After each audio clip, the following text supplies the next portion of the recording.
late arriving members either on the Zoom or here in person. This is the Camden Planning Board meeting of Thursday, December 21.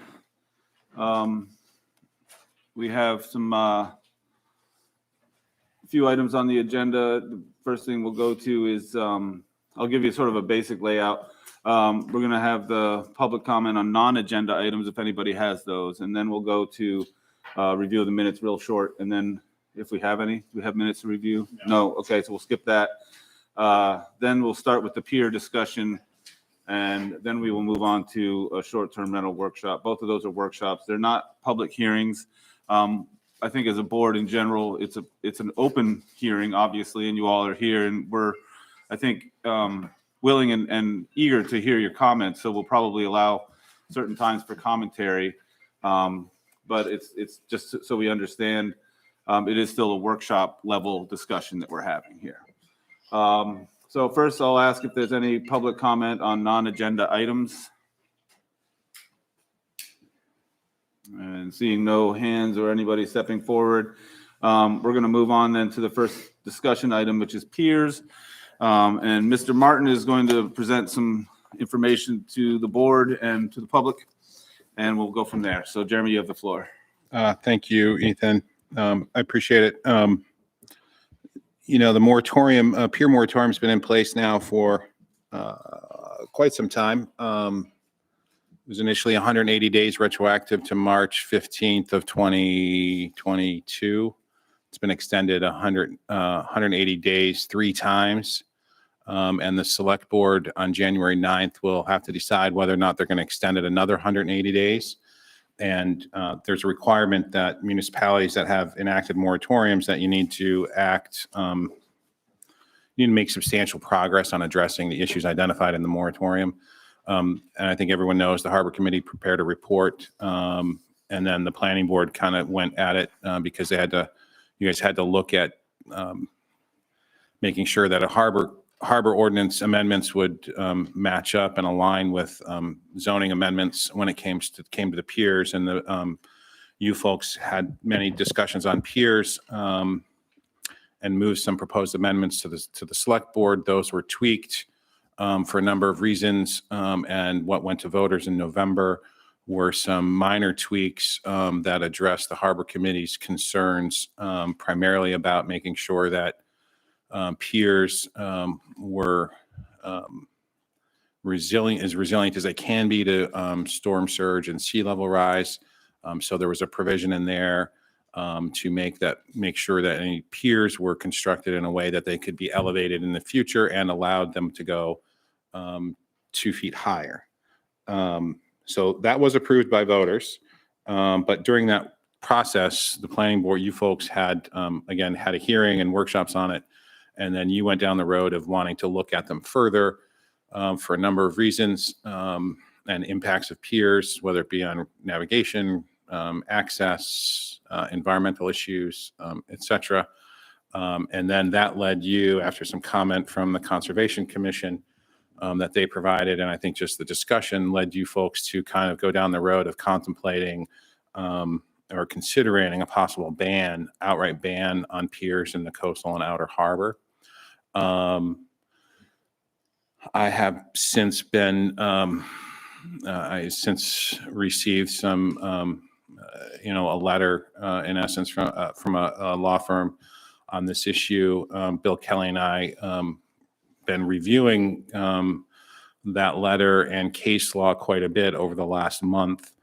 And it appears, based on state statute, that municipality is not really it's not permissible for a municipality to do an outright ban on piers because shorefront property owners have a right under state law to wharf a boat on a pier or a wharf under state law. So they have a right to do that. It doesn't mean that municipalities can't regulate them, and we regulate them currently. But what we need to do, and I think it's important, is to make sure that our approval criteria or your approval criteria addresses the issues that led you to think of possible or considering a ban, what those issues were and what,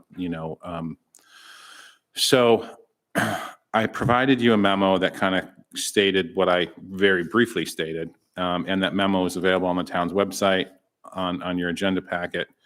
And I also provided a case, Uliano versus the State of Maine Board of Environmental Protection, is a very interesting case. And I think it requires a good read from you folks. And the dissenting opinion from Justice Alexander, I think, was very telling on what how these things should be regulated and what rights property owners have, and how to get there to approve them. And they do say that planning boards and select boards are authorized to review and issue permits. The select board, in that case, issue permits for piers. So what I did was I went and looked at the criteria that we have currently under site plan review ordinance that you folks review piers under. And then I looked at the harbor and waterways ordinance, and I have that stuff out in front for you. Your review criteria is really not all in depth and not very significant, in my opinion, when it comes to these reviews. There's a number of things, right? Erosion control, preserving and enhancing the landscape, special features, surface water drainage, emergency vehicle access. A lot of these things don't apply to piers. I think you probably found that. You have that in front of you. It's 290 site plan stuff. J talks about special criteria for piers, and these are when you do a review, you're looking, it says the pier must not cause undue erosion on the site, and then it says the proposed use must not cause degradation of marine life in or near the area, and the board may ask for an examination and statement by a qualified marine biologist regarding the impact of the project, and the statement show how no significant adverse impact on marine life. That's it on your review criteria for piers. It's very minimal. And if you read the case law that I provided you and what other ordinances have that allow you to regulate them and what standards are in place, they're much greater than what you have in place in the current ordinance.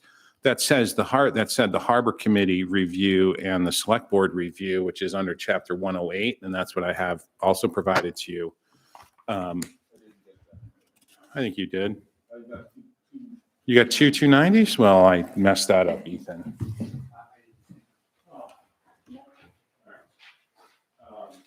But their review is much, I may only have one in front of me, so you'll share. Okay. But their review is much more in-depth than yours, and their criteria is much more in-depth than yours. So I think it's, my whole goal here was to try to get you folks to kind of review, and I don't think we need to do it today because it's a lot to digest, but read that Uliano case and then review the approval criteria and think about what the reasons led you to consider proposing a ban on additional piers in the outer and coastal, and come up with a way to review them more appropriately in line with where you guys were coming from when you proposed or considered a ban. It's true that people have a right to a pier. It doesn't to have a pier. It doesn't mean they will get that pier. Because the approval criteria, there may be certain conditions, whether it be the nature of the shoreline, potential impacts on erosion, or potential impacts on significant wildlife habitat, whether it be wading and nesting bird habitat. We do have some of that along the coast. So those are the kind of things that I think we ought to review to put into the ordinance moving forward. And the select board, I think we have a little bit of time. Again, on January 9th, they're going to have to vote whether or not to extend the moratorium. And I think I'm going to make a recommendation. I said in the memo that they have to extend it. And that would be, even if you folks did nothing, they still need to extend it because we need to tweak that ordinance again in order for it to apply to existing piers. What went to voters before in November allowed existing piers to be raised 2 more feet. It did not apply to new piers because the new pier, because the moratorium was in place and we didn't know what was going to be the outcome of that. So I think we have some time to dive into review criteria for peers, more appropriate review criteria for peers. Does that make sense? Am I clear in where I'm Yeah, going? I think I follow. There's also Corps of Engineers and DEP review, Yep. and they also include many of the criteria that you're discussing. Yep. Yeah. So So it might we be could- another place to look. Absolutely. And Yep. I can certainly provide you with the review criteria that the state uses and that Army Corps uses Yeah. for their reviews. That would be helpful. Yeah. And I would also like to, since you bring that up, I'm going to propose that we amend an ordinance. I think it'll be an easy one, not specific to peers, but allows the planning board to hire a consultant and that the applicant has to pay for that consultant to provide third-party review okay. for you. Yep. We did that similar to the Nordhaven subdivision. That's allowed in the subdivision ordinance. There's no provision for that in the site plan ordinance, so I would like to add that to the ordinance. Okay. And then just as it exists now, and it's probably, that's not being changed, despite my concerns about it, it goes to the Harbor Committee first for a review, a peer application, Mhm. and they recommend yay or nay. Mhm. Then it comes to the planning board. I think I tweaked this or went to voters. I tweaked it somehow, Ethan. I don't remember off the top of my head now. Okay. But as I understand it, then it goes to the planning board for our review and sign Mhm. off under the site plan. Mhm. And then it goes to the select board for their stamp of approval. Right. And then it goes to, they actually issue the permit or like Correct. approve the permit. Yeah. Okay. All right. Anybody else have any questions for Jeremy on the piers? I do. Okay, great, John.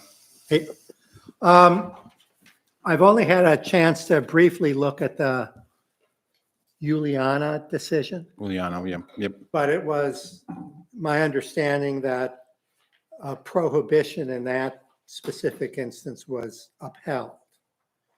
And For that one pier. for that one, Correct. got it. Right. Got it. So I'm trying to tie that back to the town attorney's understanding that there can't be a ban. Well, there's a state law that allows, and it goes back to like 1889 or 1886, the Wharfing Act or something that allows a property owner to wharf their boat on a pier or a wharf. Okay. Gives them that specific right. Okay. But it's not an inalienable right. And Right. There are review standards that can be applied. They would have to be. Correct. All right. Thank you. And just since we're on the topic, I did want to say that Allison McKellar provided some information, and I provided that to you folks. And just stating that for the record. I'm not going to read that into the record. It's 11 pages or 10 pages. And it's not all hers. Like, it's clearly she included some articles and some photos, but that is for you for the record, and I'll include that in. And that is available in the public record. Yeah, it will be. Yeah, we just got it a little bit ago. I did not get a copy of Yeah, it was emailed. that email. Yeah. Yes. Yeah. Kind of close. Hi, Matt. How are you? Welcome. No worries. We just went over real quick the agenda. We had our brief peer discussion where Jeremy is just saying we have some work to do, but we'll look at the decision that he sent out and some of the other information we have and think about what criteria we may want to add to our review criteria. So unless you wanted to jump in on that. But what additional things you want to add to the? Yeah, we're not going to really workshop that Yeah, right. now. So that's No. just sort of the, okay, Right. great. Okay. So thanks. Yep. Anybody else? We're all on peers? No. Okay. And as far as timing, just so you know, mid-March, mid to late March is when we'll have to have final hearing and recommendations of the select board for votes going to June. So, really we've got January and February to kind of get stuff in line, and early March, and then have a hearing that second or third week of March on any proposed changes. Okay. Yeah.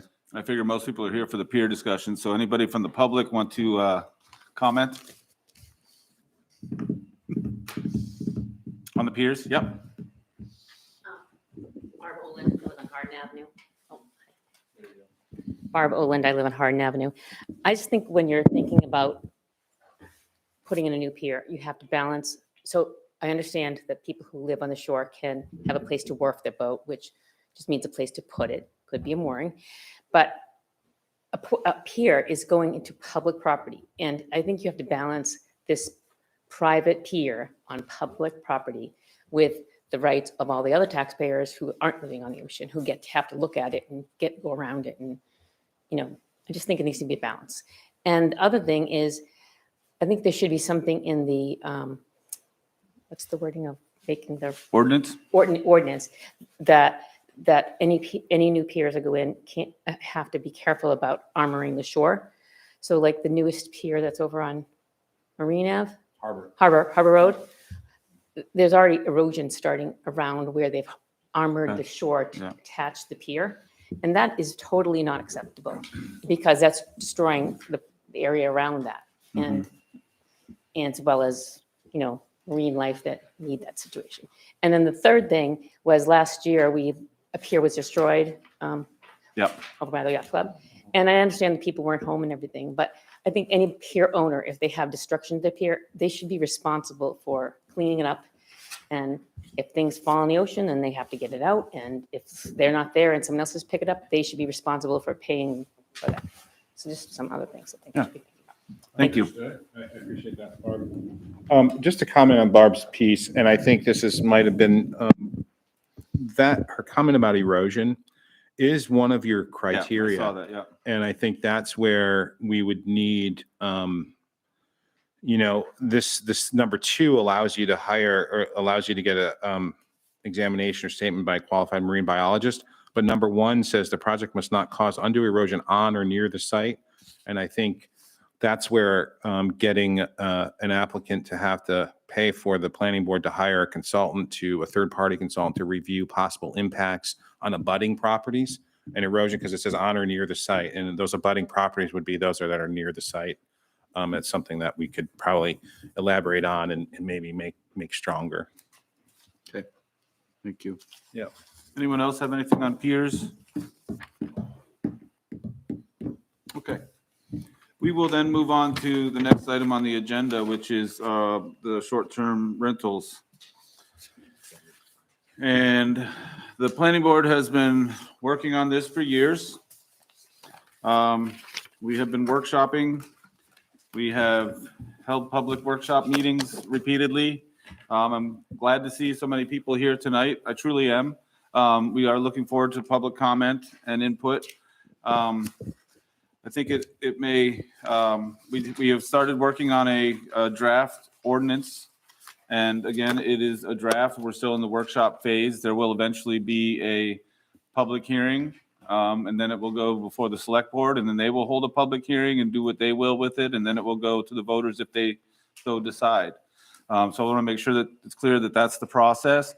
This is not the last workshop we'll have probably before a public hearing. I'm guessing there'll be another. We are planning a joint workshop with the select board to try to make sure that our goals are aligned so that what we send them is something that they would be likely to approve. So there is ample opportunity for input. We will welcome people to join in the discussion this evening at certain times. We will ask that you keep your statements brief and not repeat what other people have already said. You can sort of stand up and say, I would like to lend my support to that comment. Would be brief. If you have something new to bring to the discussion, we're absolutely here to hear it.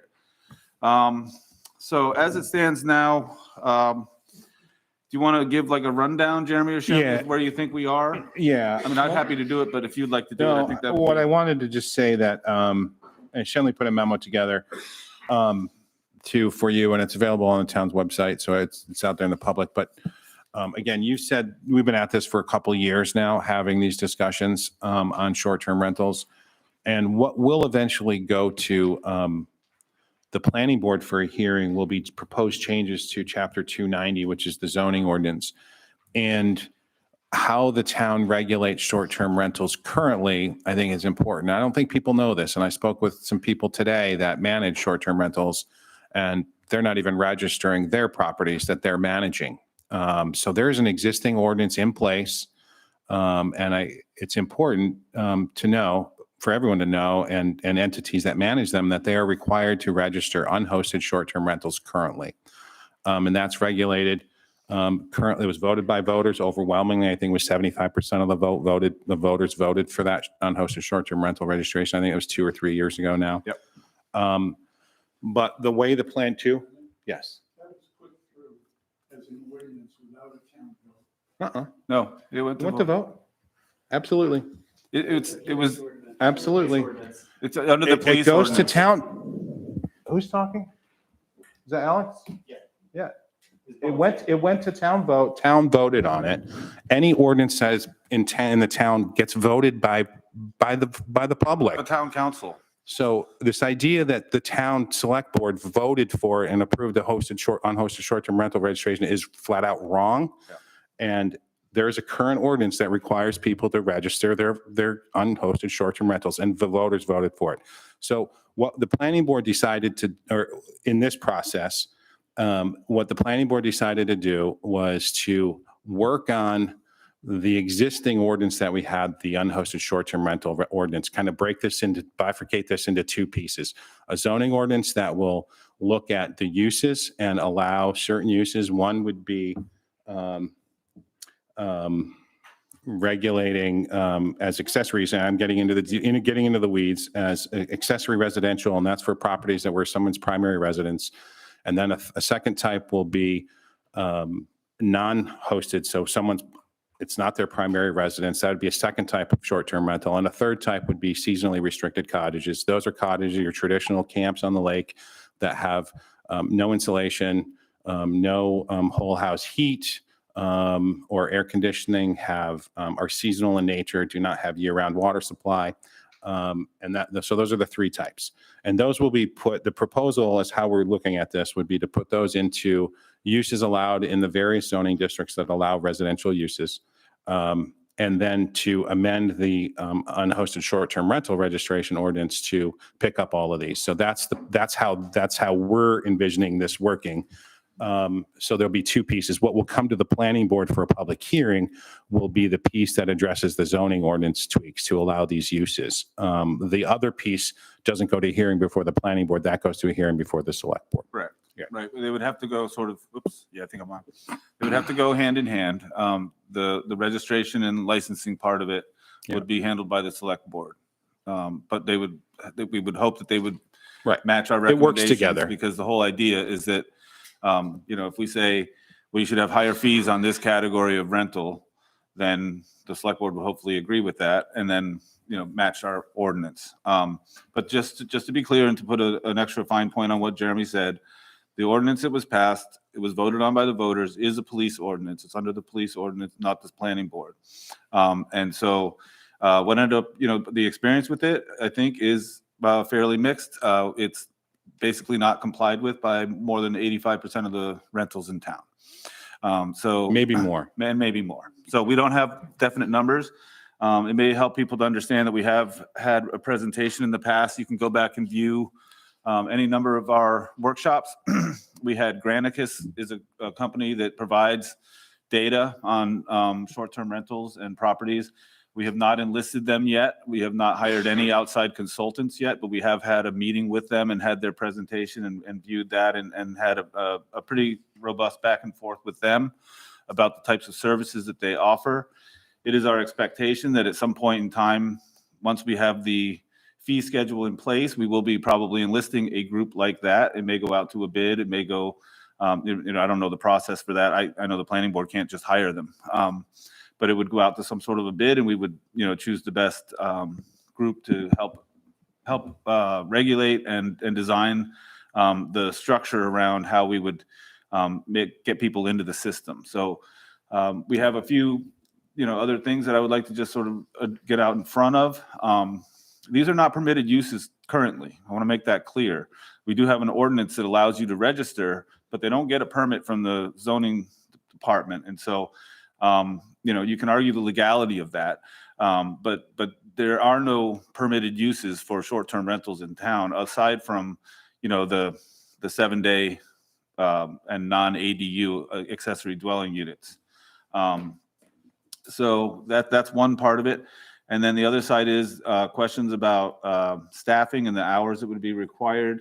It is our view that, and I think I speak for the entire board on this part, is that any ordinance that we pass with any regulation, whether it's just registration, whether it's registration and inspection or any other thing that we pass, the registration fees will cover those costs of the staff hours that will be required. So we are not planning to come into this with here, Jeremy and Shenley in your office, here's another, 60 hours a month that you need to take care of with the staff that you have on hand. That is not going to happen. That is not the goal. Jeremy, I see you're dying to jump in. Yeah, I just want to clarify because some emails came in this afternoon. I don't know where this information is coming from, but it is being spread apparently in town that the planning board in the town is proposing to ban short-term rentals. Yeah, I was about to speak to that. And it's really frustrating. Yeah. It's never been the position of the planning board to ban all short-term rentals. Right. The word ban has come up in turn on occasion with relation to non-primary unhosted. Now, we think these definitions are kind of tricky, but yeah, if there was an early focus on some of the properties that were never resided in, were operated solely as a business, that were essentially no one's residence, and the person may not even live in town. It wasn't about whether you live in town or not and own the property. It was simply that if it's a non-primary, nobody lives there, and it's all the time in short-term rentals, there was some talk about putting a complete ban on those. That talk has softened. We have been hearing people, and we have taken notes, and we have looked at things. We have not decided how we're going to regulate them, but you can expect that the planning board, I think, is more likely to regulate those stiffer than they are people who have a residence and live on the residence and rent out some other part of their house or property. And so we find, I think generally that's our goal. We've done a lot of work on our goals and strategies for this and what we think the reasoning is for this. One is obviously safety. We are very aware that as it stands right now, there's no inspection and no safety inspection, and we think that's important. Can I just add really quick, just on inspections? There are none required except for when, and I will tell you, the limited number of applications that we've received for unhosted short-term rentals, they'll put on the application number of bedrooms and number of beds, and we review those based on our files and assessing files and subsurface wastewater permits, all that stuff to make sure everything matches up. There have been probably, 5, 6, maybe 7 of those applications that have come in that have said either it's a 5-bedroom home, and we've gone through and looked at all of our records and it comes back as a 3-bedroom home, and we ask where those other bedrooms are, and they're like, no, there's a bedroom in the basement and there's a bedroom in the attic. We go out and do those inspections, and those bedrooms in the basement are not legal. The bedrooms in the attic's not legal. So then we work with them to say, yep, nope, you're only 3 bedrooms. You're not renting these spaces. They cannot be used for sleeping rooms. Right. We make sure that. We also ran into another instance where someone had proposed 4 bedrooms. Their septic tank was for 3 bedrooms. We wouldn't sign off on that 4th bedroom until they had installed a new septic system for a 4-bedroom. I will also say under state law now, there's the state is tweaking their provisions for subsurface wastewater for short-term rentals to ramp up the gallons per day on a septic they base them on bedrooms at roughly 90 gallons per day per bedroom, and they're now looking at doing 120, and they're also giving the code officer broad discretion to come up with a standard, what is right for the community for what that design for that septic system should be. I think it's particularly important for short-term rentals that are either on a lake or on the ocean, where we know a lot of these camps have been in for a long, long time, and their septic system might be a barrel that used to have gravel in it that's buried in the ground, and it's never failed. So there's no way for the code official, the plumbing inspector, to determine whether that thing is still operating correctly. But I think what we do need to make sure that is we have the ability. We know that short-term rentals, they turn these things over rapidly often, and having a family of 4 come up and stay at their camp for a week or 3 weeks, the use is very different than having 5 or 10 people staying at that camp that has a 55-gallon drum in the ground that's very different. So we're going to look very hard at how we are managing the subsurface wastewater piece for short-term rentals. Thank you. Yep. Yep, go ahead. Make sure your mic is on. Quick question, just for clarification for anybody listening as well as for myself. The current ordinance or the current regulations cover all zoning districts that allow housing, is that right? Mhm. Okay, thanks. So, as Jeremy had alluded to, and I'm saying this for the benefit of the public and the board, we have tried to make it as simple as possible to understand. And I was laying out some of the primary goals. So one was the safety issue, and Jeremy just addressed some of the public health and safety around the stormwater, wastewater. We also feel it's important to preserve the quality of the neighborhoods. These are residential neighborhoods, often where these rentals are located. And we have as another goal, and I want to be clear about this term because I think this is also something that people have latched onto.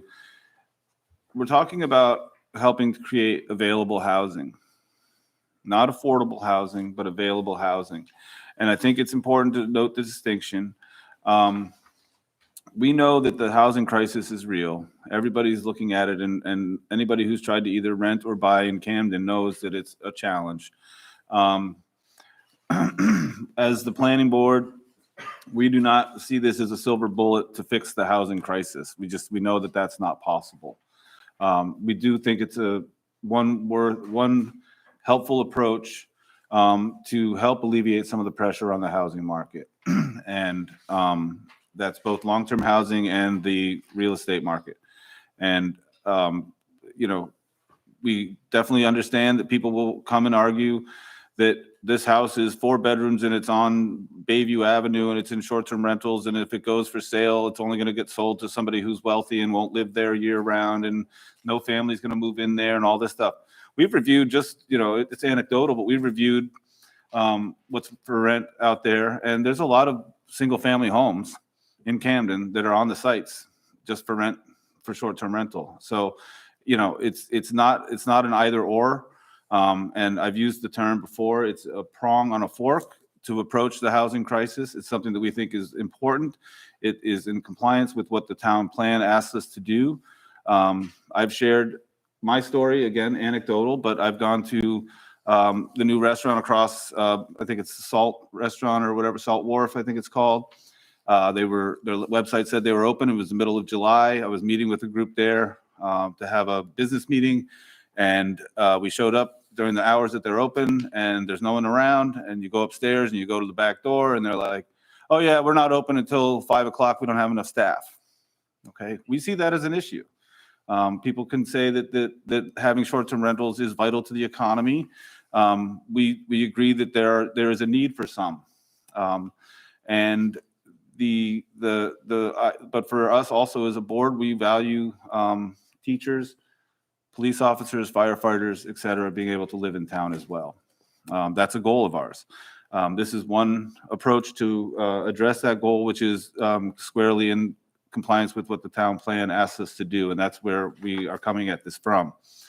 So with all of that said, we have sort of moved, and Jeremy, again, like I said, alluded to this, we have moved from a definitional approach, which sort of got a little bit convoluted as to primary, non-primary, owner-occupied, non-occupied, and all these things, which we felt could be confusing for the voters, to looking at it from a more broad perspective and taking a look at it from a perspective of a rental sort of accessory use to a residential, or accessory to a residential use, okay? And so the idea there is that it's an accessory use for someone who lives on the property. That seems pretty straightforward. And then we've categorized, as Jeremy said, we've allowed that there's a tradition in Camden for these summer camps, and that they are not really fit for the year-round rental market or year-round housing. And so we have allowed that we're probably going to include some sort of an exception for short-term rentals of camps and summer camps, which are strictly defined in the ordinance as basically non-insulated, no main source of heat, I think, and that sort of thing. So they're not suitable for year-round living. And then the third category that we're looking at would be to apply to units that were strictly in it for the commercial aspect of it. There's no one on residence on the site, and it's in a commercial aspect in a residential neighborhood, and that's what we're defining as a commercial use. So that's where we are sort of as a group. We have had many discussions about whether or not, I think most of us are in agreement that the accessory to a residential use is a fairly, it's sort of what we think short-term rentals serve a great purpose. They allow people to stay in their homes. They allow people to rent out a portion of their home or another unit on their home. I will say that many of you may or may not be aware of the changes in the law. I mean, you probably have voted. If you voted on them to enact things that the state has said we need to do for density and lot size and things like that in town. I don't think anybody's going to question that the state's intent on that was to create more available housing. They did not create those laws to put more units into short-term rentals.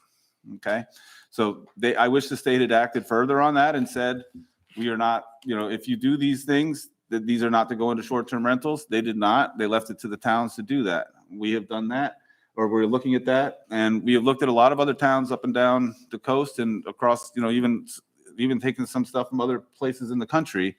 But we've tried to look at towns that are fairly similar in makeup and size and whatever else to Camden, and the types of economy that we have, the seasonal nature of some of the economy here and all that stuff, while still recognizing that it is a year-round town. There are people who live here year-round, and I think most people who are in this room do. And we have to balance the needs of the local people who live here and the desires to have, the economy and whatever else comes with the short-term rentals. So we are looking at all of those things. We haven't made any determinations. We have read, at least I know I have, and I'm sure most of my members of the board here have read all the letters that we have received. And they do seem to sort of, again, sort of fire off on some misconceptions. And so that's why I wanted to be clear out front what we're looking at and what decisions have been made and what we're considering. I think the rest of it is now sort of open for discussion. I want to bring the board in and ask where we stand on all of this. And if we like this new structure with the three criteria that we've sort of workshopped the last time and then put into an ordinance, and specifically with, and to the public, there is, as I said, a draft of an ordinance, which is available at the office, the planning office. And so I think we're going to stick to looking at that and seeing how we feel about the things that are in there and what's available. And I just wanted to mention one more thing that will be clear, just to be clear. In 2019, I believe, with accessory dwelling units, we passed a new ordinance regulating accessory dwelling units. And in that ordinance, it says that they're not to be used for short-term rentals. So Well, anybody. it says that they must be the primary residence. Right, okay, so, right. They must be so someone's by primary default, residence. They can't, yeah. Right. So, not that they can't be used, but they would have to be somebody's primary residence. And so our leaning at this point in time, I believe, is to look at accessory dwelling units as those pre-2019 that were built before that ordinance was put in place, and those post-2019 when that ordinance was enacted, to look at them and say, if it was done before that, they would be grandfathered essentially. And if they're built after that, and then again, in line with what the state is looking at with all of its density and accessory dwelling units and multiple lots or multiple units on a lot, that's all for available housing. So we're going to, I think, stick to that definition. Ethan, I would say that not essentially they are grandfathered. All those accessory dwelling units that were permitted prior to that date, that vote, are grandfathered. Yeah, that's what Yeah, I mean, okay. yeah, that's what I think I meant to say. Yeah. So, so I'm going to open it up. John, you're looking to say something? That'd be great. Yeah, I've got I've said enough. yeah, I've got a couple of comments. Some of it is sort of procedural, but I'd start out by saying that I'm generally supportive of the three definitions that we've come up with in our previous discussions. Having said that, I had looked at the draft ordinance that staff has provided, and I've come prepared this evening to sort of dive into that and talk about some of the detail. I'm not sure if we would do our audience a service if we sort of did that first and then took their comments. So they would have a better idea of what we're talking about? Well, I'd be interested in hearing comments from the audience Oh, yeah. before we dive into the detail. Oh, Yeah, I before. think- I think- Okay, yeah. It may not have been clear, but that was sort of my intent to give the overview of where we stand because people may not have read the ordinance and not know where the board has been or watched prior meetings. So that was my whole goal there was. And I have not had a chance to read the emails, and we'll look forward to doing that. Anyone else on the board before we invite the public to speak? No? Okay. Raising hands, go ahead, Jim. Please come to the podium, state your name and address for the record. And James then- Elliott, I live at 10 Pearl Street. I've lived there since 1988. And my wife and I have, it's a duplex.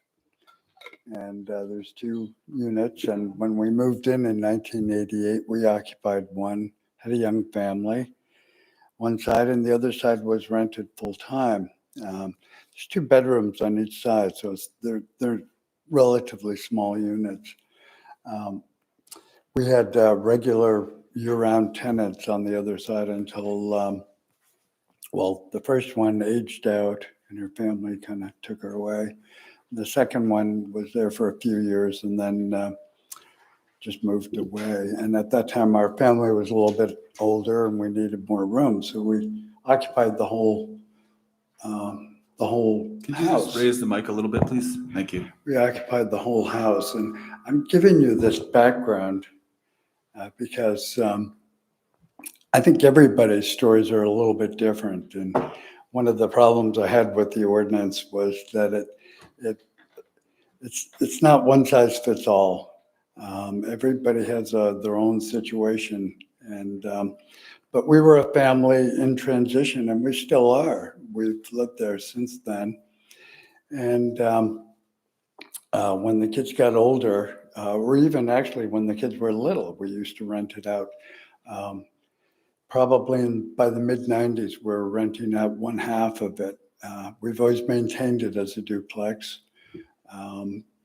2 separate units, and we managed to, in fact, we were told at the time by the code officer, we had to rent it out every couple of years to maintain the grandfathered status of it as a 2 unit, because the lot is, I think, 13,000 square feet, and under the ordinance at the time, now it's different, but at the time it required 15,000 square feet. So we did, every couple of years, we'd rent it out.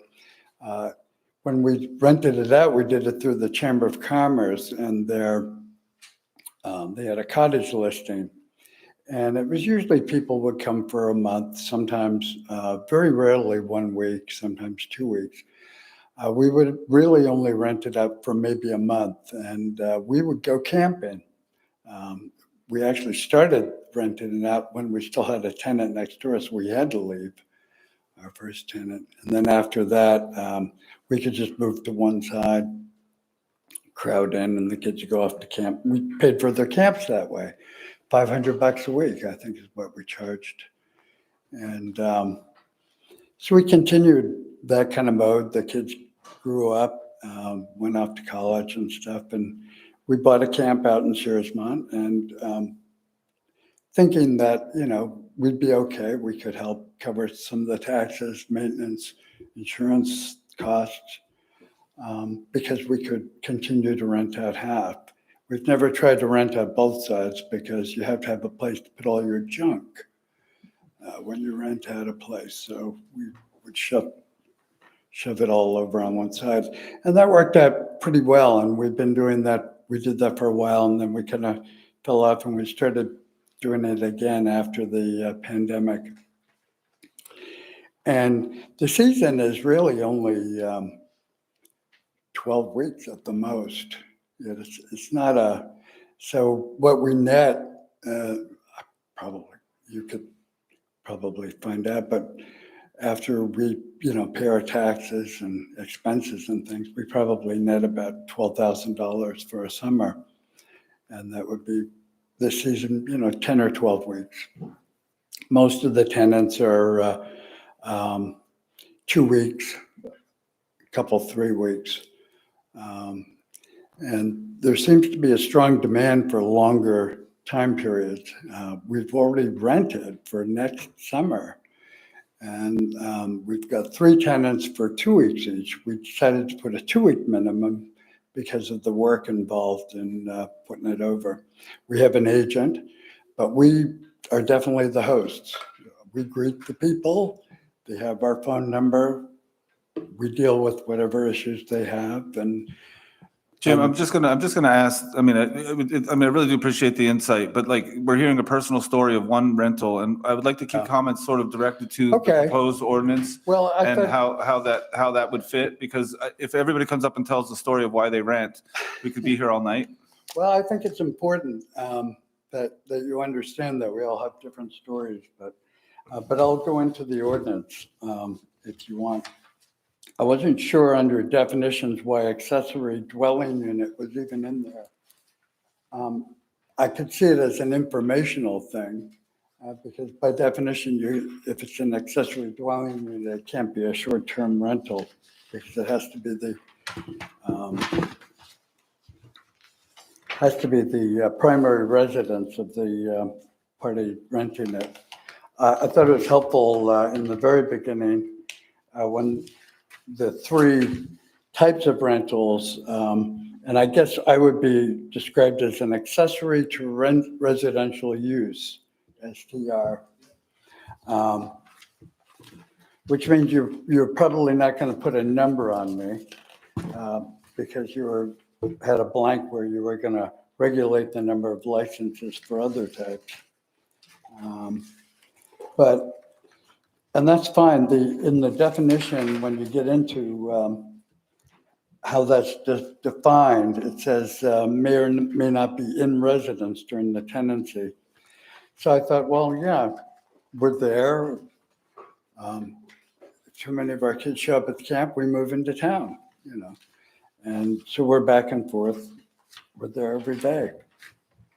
But then later in it, and this is just a drafting issue, in the short-term rental license application, under 5A, it seems to have another definition. I don't know, because it says for This rental it is a units- working draft.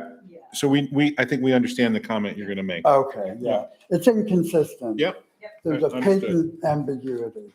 We kind of had a quick turn on some of that, Yeah. like, and, Okay. they've been overworked and everything, so, Well, but we do have it, we do if you're looking for- have that in If mind. you're looking for technical comments, that's the only one I had. I do agree on 8 about, I think it's ultra vires under the licensing board the licensing board may condition approval on any criteria it believes is reasonably necessary. That's an impermissible delegation of legislative authority. We understand that too. Okay, good. Whatever authority it would be at the most quasi-judicial. So let's talk about, it was interesting to hear your comment that, regulating short-term rentals and isn't going to cure the problem of affordable housing. Yeah, and again, I want to stick to available housing because affordable housing, I think, is already out the window in Camden. Yeah. So we and want to start with, that's why we've gone to Yeah, and- using the term available housing, Yeah. because that does matter. Affordable housing is going to require, that's a whole different workshop, but that's going to require a regional approach in this, especially for Camden. Yeah. Because Camden has 2 development strips. It's truly where the mountains meet the sea. There's a strip along the ocean and a strip going up to the lake. And Mhm. beyond that, it's pretty undevelopable. Yeah. High elevations, lake or state park. So what it comes down to, by creating just available housing, that sounds great, but that's just, to my mind, you're picking economic winners and losers. Somebody has to give up their short-term rental, so some other person can occupy the place, which may or may not be there. You have no way of guaranteeing that it's going to become a primary residence. No, we don't, but we don't take away any economic use. You still got the right to put it into the long-term rental market, and that's frankly what we would hope you would do.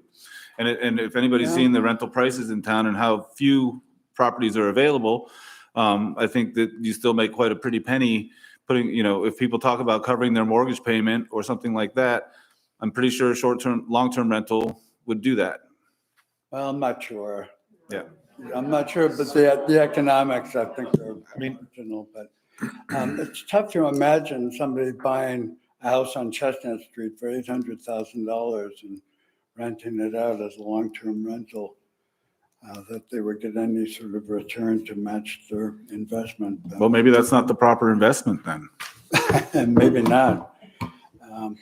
But I'm not sure that's even going to solve the problem. But Well, I've again, got a lot of other comments I could Yeah, and be you're wrong free to on. send us your comments in an email as well, or attend another Sure. workshop, but I'd like to give Yeah. other people an opportunity to speak. So thanks, Jim. Absolutely. Who's next? Yes.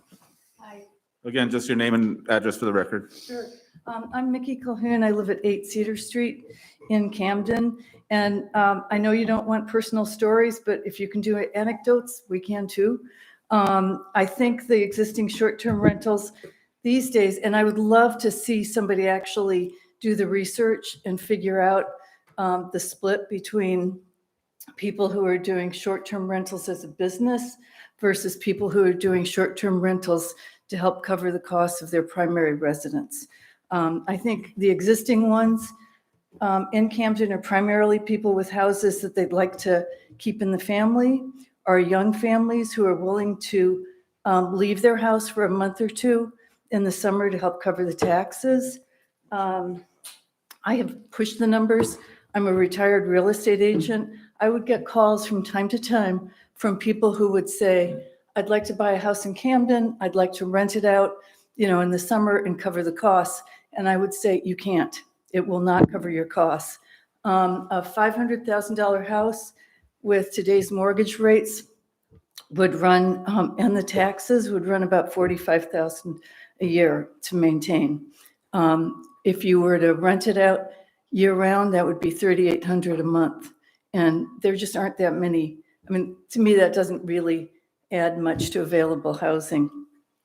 In terms of specifics on your proposed legislation or ordinance, if you're going to do the definition of short-term rentals, do the 28-day cutoff, don't do 30. And that's because the state's 28 days for taxes, and most rentals are Saturday to Saturday. Yeah, I appreciate so- that. That is actually something that we've agreed on that didn't get into the draft. I would say that the building code, though, and life safety code looks at transient buildings already in the building code. Transient guests has 30 days or less. Right, and So that's something we have to Maybe I have to flesh fix that, out. but I actually think that's a mistake, can't- just given that you have. We can't change the 30-day in our Yeah. building code, just so you know. Transient guests are what they are. The other thing is, if you're going to have licenses, you cannot have people waiting until mid-April to find out if they have a license for the year. A lot of the rentals are done a year in advance. I rent out my house in the summer and I go live on the lake. I usually have it rented by November for the following summer. And I do it partly so we can keep the house in the family. Right, and that's again, just to be clear, that's in the category of the ordinance that's accessory to a residential use, which is something we have never talked about doing away with at all. So the fact that it's one house and I'm a primary resident means that it will not fall into this? That, it falls under a category here, which means it still needs to be licensed and registered and inspected or whatever we decide to do. But that and also in Jim's situation, Yeah. I think Jim's situation does fall into, again, it's a category of accessory to a residential use. And that's what we're trying to get across to the community, is that use we think is valuable to people who want to stay in their homes, to people who rely on that money to pay their taxes, to pay their mortgage, whatever it is. We're focusing a little bit more on the regulation side on those properties that are purchased solely to be put into a commercial endeavor where no one ever lives on that property. It is always in short-term rental.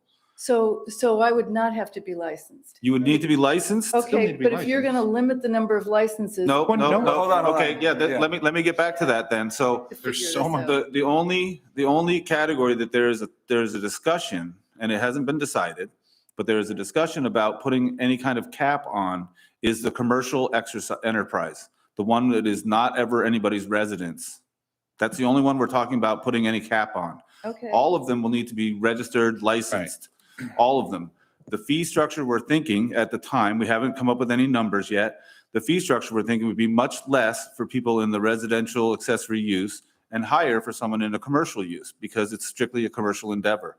So that's all we're looking at right now. Okay, that's different. And the fees will be, So the fees will So the be aimed. $2,000, $7,500 that you were talking about last time wouldn't apply At all to primary yours. No, we were residence. thinking somewhere around 500 and we're looking at, again, the issue is we have to cover the staff hours. We have to cover the staff hours for the registration and for the inspection and all of those things. Yeah. And those numbers will be kept as reasonable as possible so that we're able to, cover the staff hours.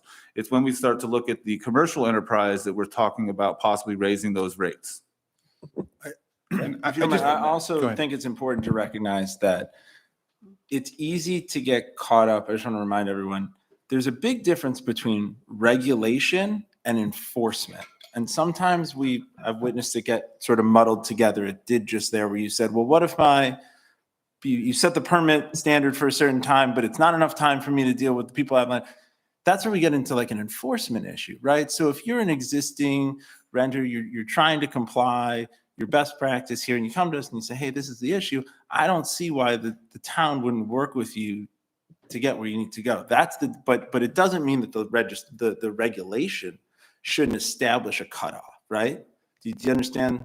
Yeah, I think if you're gonna do the permits, people really have to know. Yeah, and that They're in again, advance. this has to. But that's not this all- well, sorry. go ahead. No, go ahead. Well, this all has to go before the voters, the Right. select board, everything.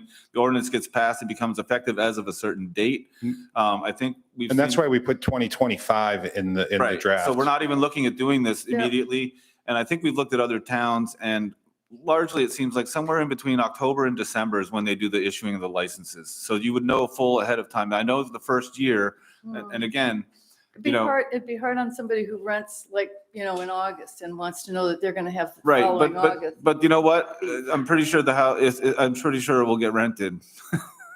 Well, mean- not if you don't have a permit. Well, Look, I think that's an extent, like if you were to present an extenuating circumstance, that's sort of what I mean is the difference between regulation and enforcement. So I guess I don't understand the question. Are you saying that you'd want all the regulation to bend to you personally as a, No, and that's what you seem to Subcategory be of saying. is No, like- I'm not saying. me because this is all personally. made I'm for just like the saying commercial owner, regulation. I think what we're discussing Well, here but you're today. saying I'd still have Well- to have a permit, so. You would, but it's not a commercial permit, just like you have a driver's license, but you don't have a CDL, right? right.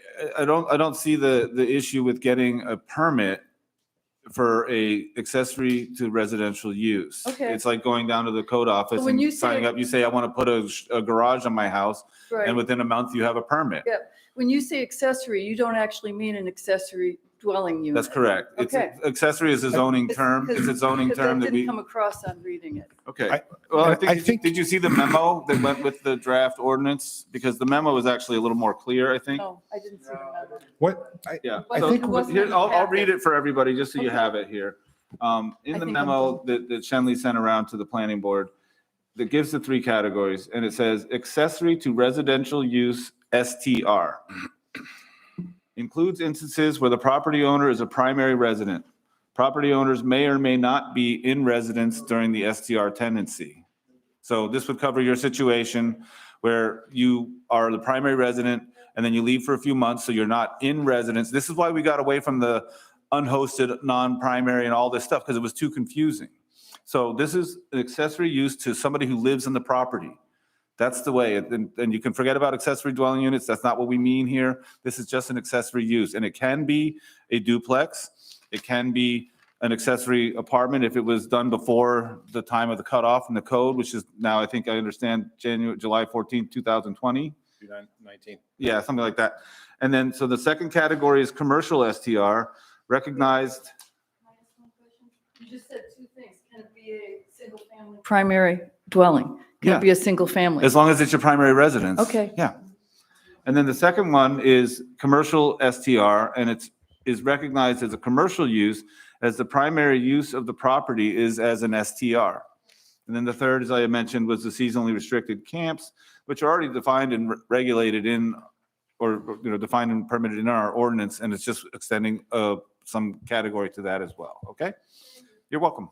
Thank you for your comments. I would just add, can I just add really quickly, those emails that we got today that were full of a bunch of wrong information, and I mean, and nothing against what you're saying, but what it sounds like's happening is that there's information being pushed out there in the town that is not accurate. And it feels to me, I mean, our office takes calls every day about every sorts of land use question, enforcement issue, everything under the sun, whether it's floodplain, signs, short-term rentals, building code, life safety stuff. We answer questions every single day from all sorts of people. This issue, there's no one reaching out to us in the public asking us, what are you guys trying to regulate? It seems to me that there's, again, I think there's an effort, I don't know where it's coming from, but that is pushing information that is not accurate. Because when we hear that you're going to ban short-term rentals in Camden, that has not been on the discussion. We have not talked about banning. It's never short-term once been rentals. said. So I just want people to encourage people to reach out to our office and actually talk with staff on what's happening at this level. Because if you're hearing it on the streets from coworkers or former coworkers or people out there, they're not giving good information. They're not accurate information. I think part of the problem is this is confusing. When you say accessory to residential use, that to me says an accessory dwelling unit. It does not say a primary single family. Well, I think that's That's why I suggested they take that ADU definition out. right. Yeah. So, and I think this is good feedback, and these are the kind of things that we want to understand, what is Yeah. confusing and what is Mine was clear. just based on reading this, Yeah. nothing else. So give us a call because I think it will I just- clear up a lot of this. I want to point out that accessory use, not accessory dwelling unit, but accessory use is a term of art in the code already. Ready. It's, there's a business, can be an accessory use to a dwelling. You can have an in-home business, all these sorts of things. So it is a term of art that's already in the code. It's not something we developed, but taking your comments and Jim's comments, understanding that there is some confusion around accessory dwelling unit versus accessory to a residential use, that's good feedback. And that's exactly the kind of stuff that we want, because we're trying to figure out how to get this message across clearly and succinctly without misinformation and confusion. Okay? Go And ahead, John. I think the comment regarding when the licenses are issued in April, I agree that might be a little problematic. Yeah, and again, but if it's an open-ended licensing procedure where anybody who has an accessory to a residential use STR, they can go in anytime and get that license. And I think, to Matt's comment, the code office isn't going to first come to you and say, you're not licensed, fine. They're going to say, you need a license, and then you get your license. It's not that hard. I mean, that part is not that hard. If we do decide to cap a certain category like the commercial, then yes, the timing of the licensing and permit issue would be important. And we understand that, and we will take that into consideration. Okay? Who's next? Anybody here on the board have anything? Yep. Okay. Eric? You in the back, sir. That's you. Yeah. I just want to I have some comments, but I just want to clarify what Alex Cohen, Wood Street. I just want to clarify what you guys were just saying, because I've been following the meetings for the past 6 months, 8 months, and it seems very contradictory to what you've been discussing this whole time.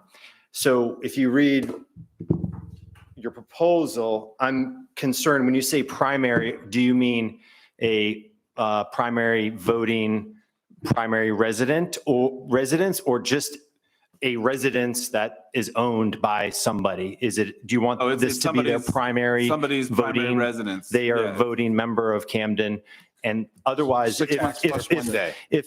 if Mickey chooses to not be a primary resident in Camden in the future, she would be restricted She from- would be, She would be in the commercial category? correct. Yeah.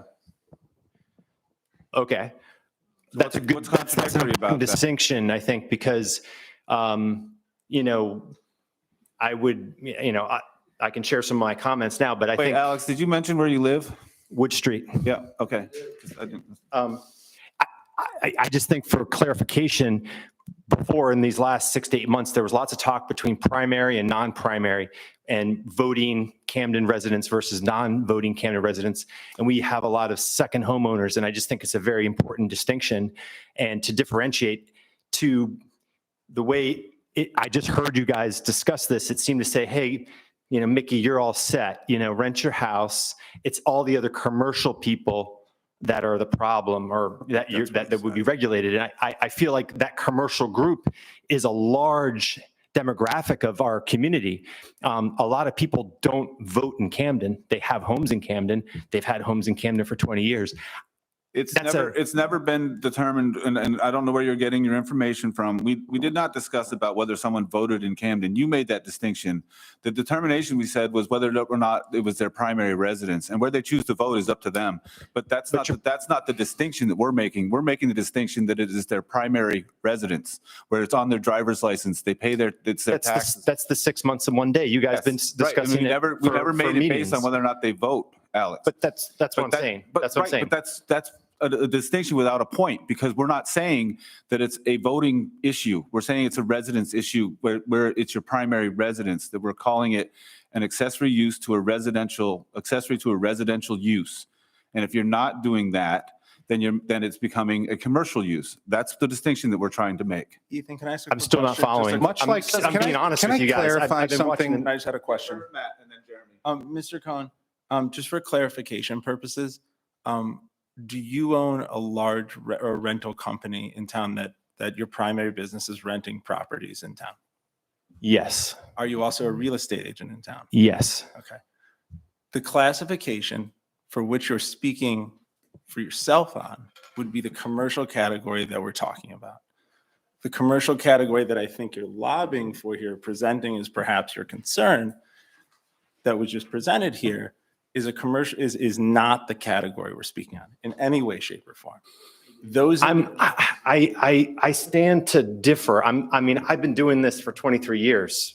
I may not know everything about real estate in town, but I might know something. And so that's why I've been frustrated over the last 6-8 months, watching meetings and trying to sort of dialogue and talk to you guys. And I haven't been, frankly, met with a lot of like, you know, kind of, you know, helpful sort of partake in this effort with us. It seemed like it was an, I'm sorry, it seemed like. Would you consider that you've been a very calm presence in the meetings? No, I feel I've spoken a few times, but I'm sorry. My frank point is it's a little bit of an echo chamber up there, and you know there are a few members that are a little bit suspect of a few things here and there, but in general, the train is moving down the track, and whatever I say is not going to matter. I'm here right now. I'm talking to you, Ethan. I would just advise you not to tell the board that you're speaking to that they're already closed-minded, because that doesn't help your I'm case. here talking to you guys. I'm trying to dialogue. I want to clarify what I've understood you guys saying for many Yes, meetings. and the then target has been moving, and I now hear it's you. kind of But different, that's- but still confusing. Okay, well, But I mean- like, so Look, Can I we've been answer his workshopping this, question? as you know, for several months. You've been to one other workshop, okay? I've been on the Zooms. I've Okay. spoken at least at two All right. Zooms. I It can't doesn't, remember. the number doesn't matter. We've taken your comments, right? We've listened to what you said. I'm not disputing that. Right. I'm trying to share what I want to The clarify. fact that we're showing you an ordinance today that is somewhat different than the ordinance you saw before, and with different definitions, that is what happens in the civic process and in a public workshop. That's what's been happening, is we are working to try to make things clearer. And what I hear from you, Alex, frankly, is obfuscation. Okay, that's what I'm getting from you, that you're making it seem more confusing than it actually is. I think the definitions are quite clear. I think that most people, when they read the definitions in the ordinance, can see that we're talking about different categories. And if one is accessory to a residential use, it's in one category. And if it's run primarily for a commercial purpose, it's another category. The sooner we can get that message out to the community at large and to voters, I think the clearer everything will be. And if that's confusing to you, I don't know how to help you with it. I'm Ethan, sorry, can I I'm just- I'm just a can I- townsperson just wants to asking jump in. questions. and- Since Matt asked the question about whether or not you manage rental facilities, I'm sure you asked the question about what primary residence is. We have a unhosted short-term rental registration ordinance currently in place in Camden, right? You should know that you manage these. In there, there's the definition of primary residence. Have you reviewed that ordinance? I mean, we're trying to get people to comply with that ordinance, I'm just, right? I was asking because there was So discussion. you haven't read the unhosted short-term rental registration ordinance that's required currently? I can't say I've looked at it recently to Okay. answer your question, but Are your I'm just- properties registered? It's an honest question. Have you availed yourself of the registration ordinance? Frankly, the way that the police ordinance was Actually, we don't enacted. have a police ordinance, that we have a code. The public safety ordinance. It's not a public safety ordinance. We have a code. The police ordinance went away a couple of years ago. This ordinance, the unhosted short-term rental registration, was voted on by voters, not approved by the select board. That was approved by voters. As I understood it, this is a couple years ago, but I was fully involved. The language was inserted without public comment. It just got kind of plunked in there. No, they held a and then public hearing, Alex. And then it gets. Select board held a public hearing on the whole ordinance, and there was a workshop on I it. remember Mark Siegenthaler spoke against it. I spoke against it because it was sort of a backhanded way to get that into. It didn't go to the planning board. It didn't go to the plan. Mark Siegenthaler was on the planning board. He wasn't on it. He wasn't on the time. All I'm saying is it didn't kind of go through a vetting process like what we're doing now. It's Okay. just the language got. I'm not going to go back and debate what happened with that ordinance. That ordinance doesn't get to voters if it doesn't go to a public hearing and goes to the voters and it's sent to a public hearing by the select board. That does not happen in this town. Period. It does not happen. So you can say whatever you want about it being snuck in. It was a public hearing in front of the select board that went to the voters and was voted on. 75% of the As I town. recall, it was sort of this. They said there were these nuisances and all of these, things. That, Doesn't matter what you and recall then because it's flat wrong. there were these complaints, and let's do a public safety thing. That's what I recall. But let me just get to my points. I was confused about what you just said to Mickey. I wanted to clarify it based on the draft and about primary. That was one comment, and I have some just prepared comments that are relatively brief. I'm trying to dialogue. I'm not trying to argue. This is an important issue for me and a lot of other people in the town. Mr. Cohen, could you start with the comments? I'm excited because I'm new here and I don't understand what your problem is. So I want to know. Okay. I don't necessarily have a problem, but I just want to express some thoughts. I'd like to take a few minutes to outline concerns I've had as I've tracked the planning board's discussion on regulating and potentially banning short-term rentals since the summer. And here you go with misinformation. And by banning, I mean making so few permits available, it essentially functions as a ban. I think it's unfortunate the planning board has not sought input from local stakeholders such as the real estate industry, rental management companies, downtown businesses and owners, or existing property owners and taxpayers who may rent their homes. With a better understanding of the rental and real estate landscape in Camden, the board would be better served by appreciating the fact that in most circumstances, eliminating a short-term rental will not magically make it a long-term affordable rental. Although I think the board would concede this point and has voiced this, I'm going to give you guys credit, it still baffles me as to why the board is continuing to pursue this agenda. Camden has a long history as a second home and summer vacation market. Jim mentioned the chamber had a list of cottages that would list rental listings. Many people purchase homes to use over the summer and seasonally throughout the course of the year. Some owners purchase homes to retire to in the future, and some homeowners retire elsewhere and choose to keep their existing home for investment purposes and for personal use. I remain baffled by the notion that there are corporations or other commercial entities, nefarious players scooping up properties for exploitative purposes in Camden. While I've mentioned, I've been in the local real estate industry for 23 years. I may not know everything, but I would safely say there are none of these entities operating in town that I am aware of. The people I've worked with over the years who choose to rent short-term are regular people who love Camden and Maine and who simply buy homes that they don't necessarily use year-round and choose to rent them when they are not being used. I don't think these are bad people for renting their homes if not being used. I don't think they're being exploitative. Furthermore, these types of people are not able to rent their properties long-term as they often use their properties on occasion throughout the year at different times, a week or two here and there, over a holiday, over a fall break throughout the summer, and maybe even in the winter sometimes. These are their homes with their stuff in them, furniture, furnishings, artwork, dishes, etc. If the board could appreciate the complexity that forcing property owners to rent their homes for over a month, like you can just snap your fingers and find someone, is just not feasible in many instances. It's not a reality. From an economic standpoint, we need bedroom spaces, particularly through the summer, but often throughout the fall and other peak times of the years to accommodate our tourism-based economy. Arguably, we currently don't have an adequate supply of lodging options with our existing inn and hotel supply. We have more people and a diversity of visitors who need all kinds of lodging options. Eliminating a significant portion of lodging options for visitors to our town will have detrimental economic effects.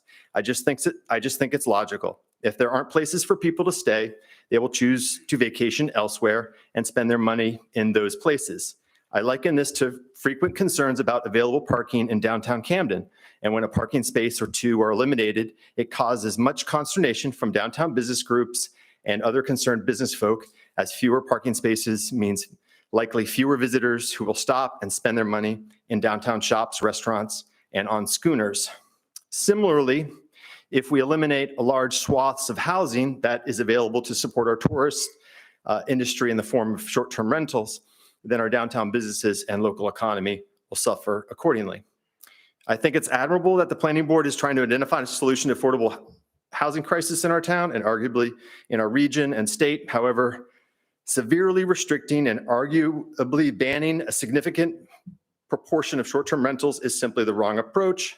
The town embarked on a robust workforce housing development process with the Lupin Terrace and Mount Batty Street developments 20 years ago to create a financing, forward-thinking, and community members that were involved to pull these successful projects off.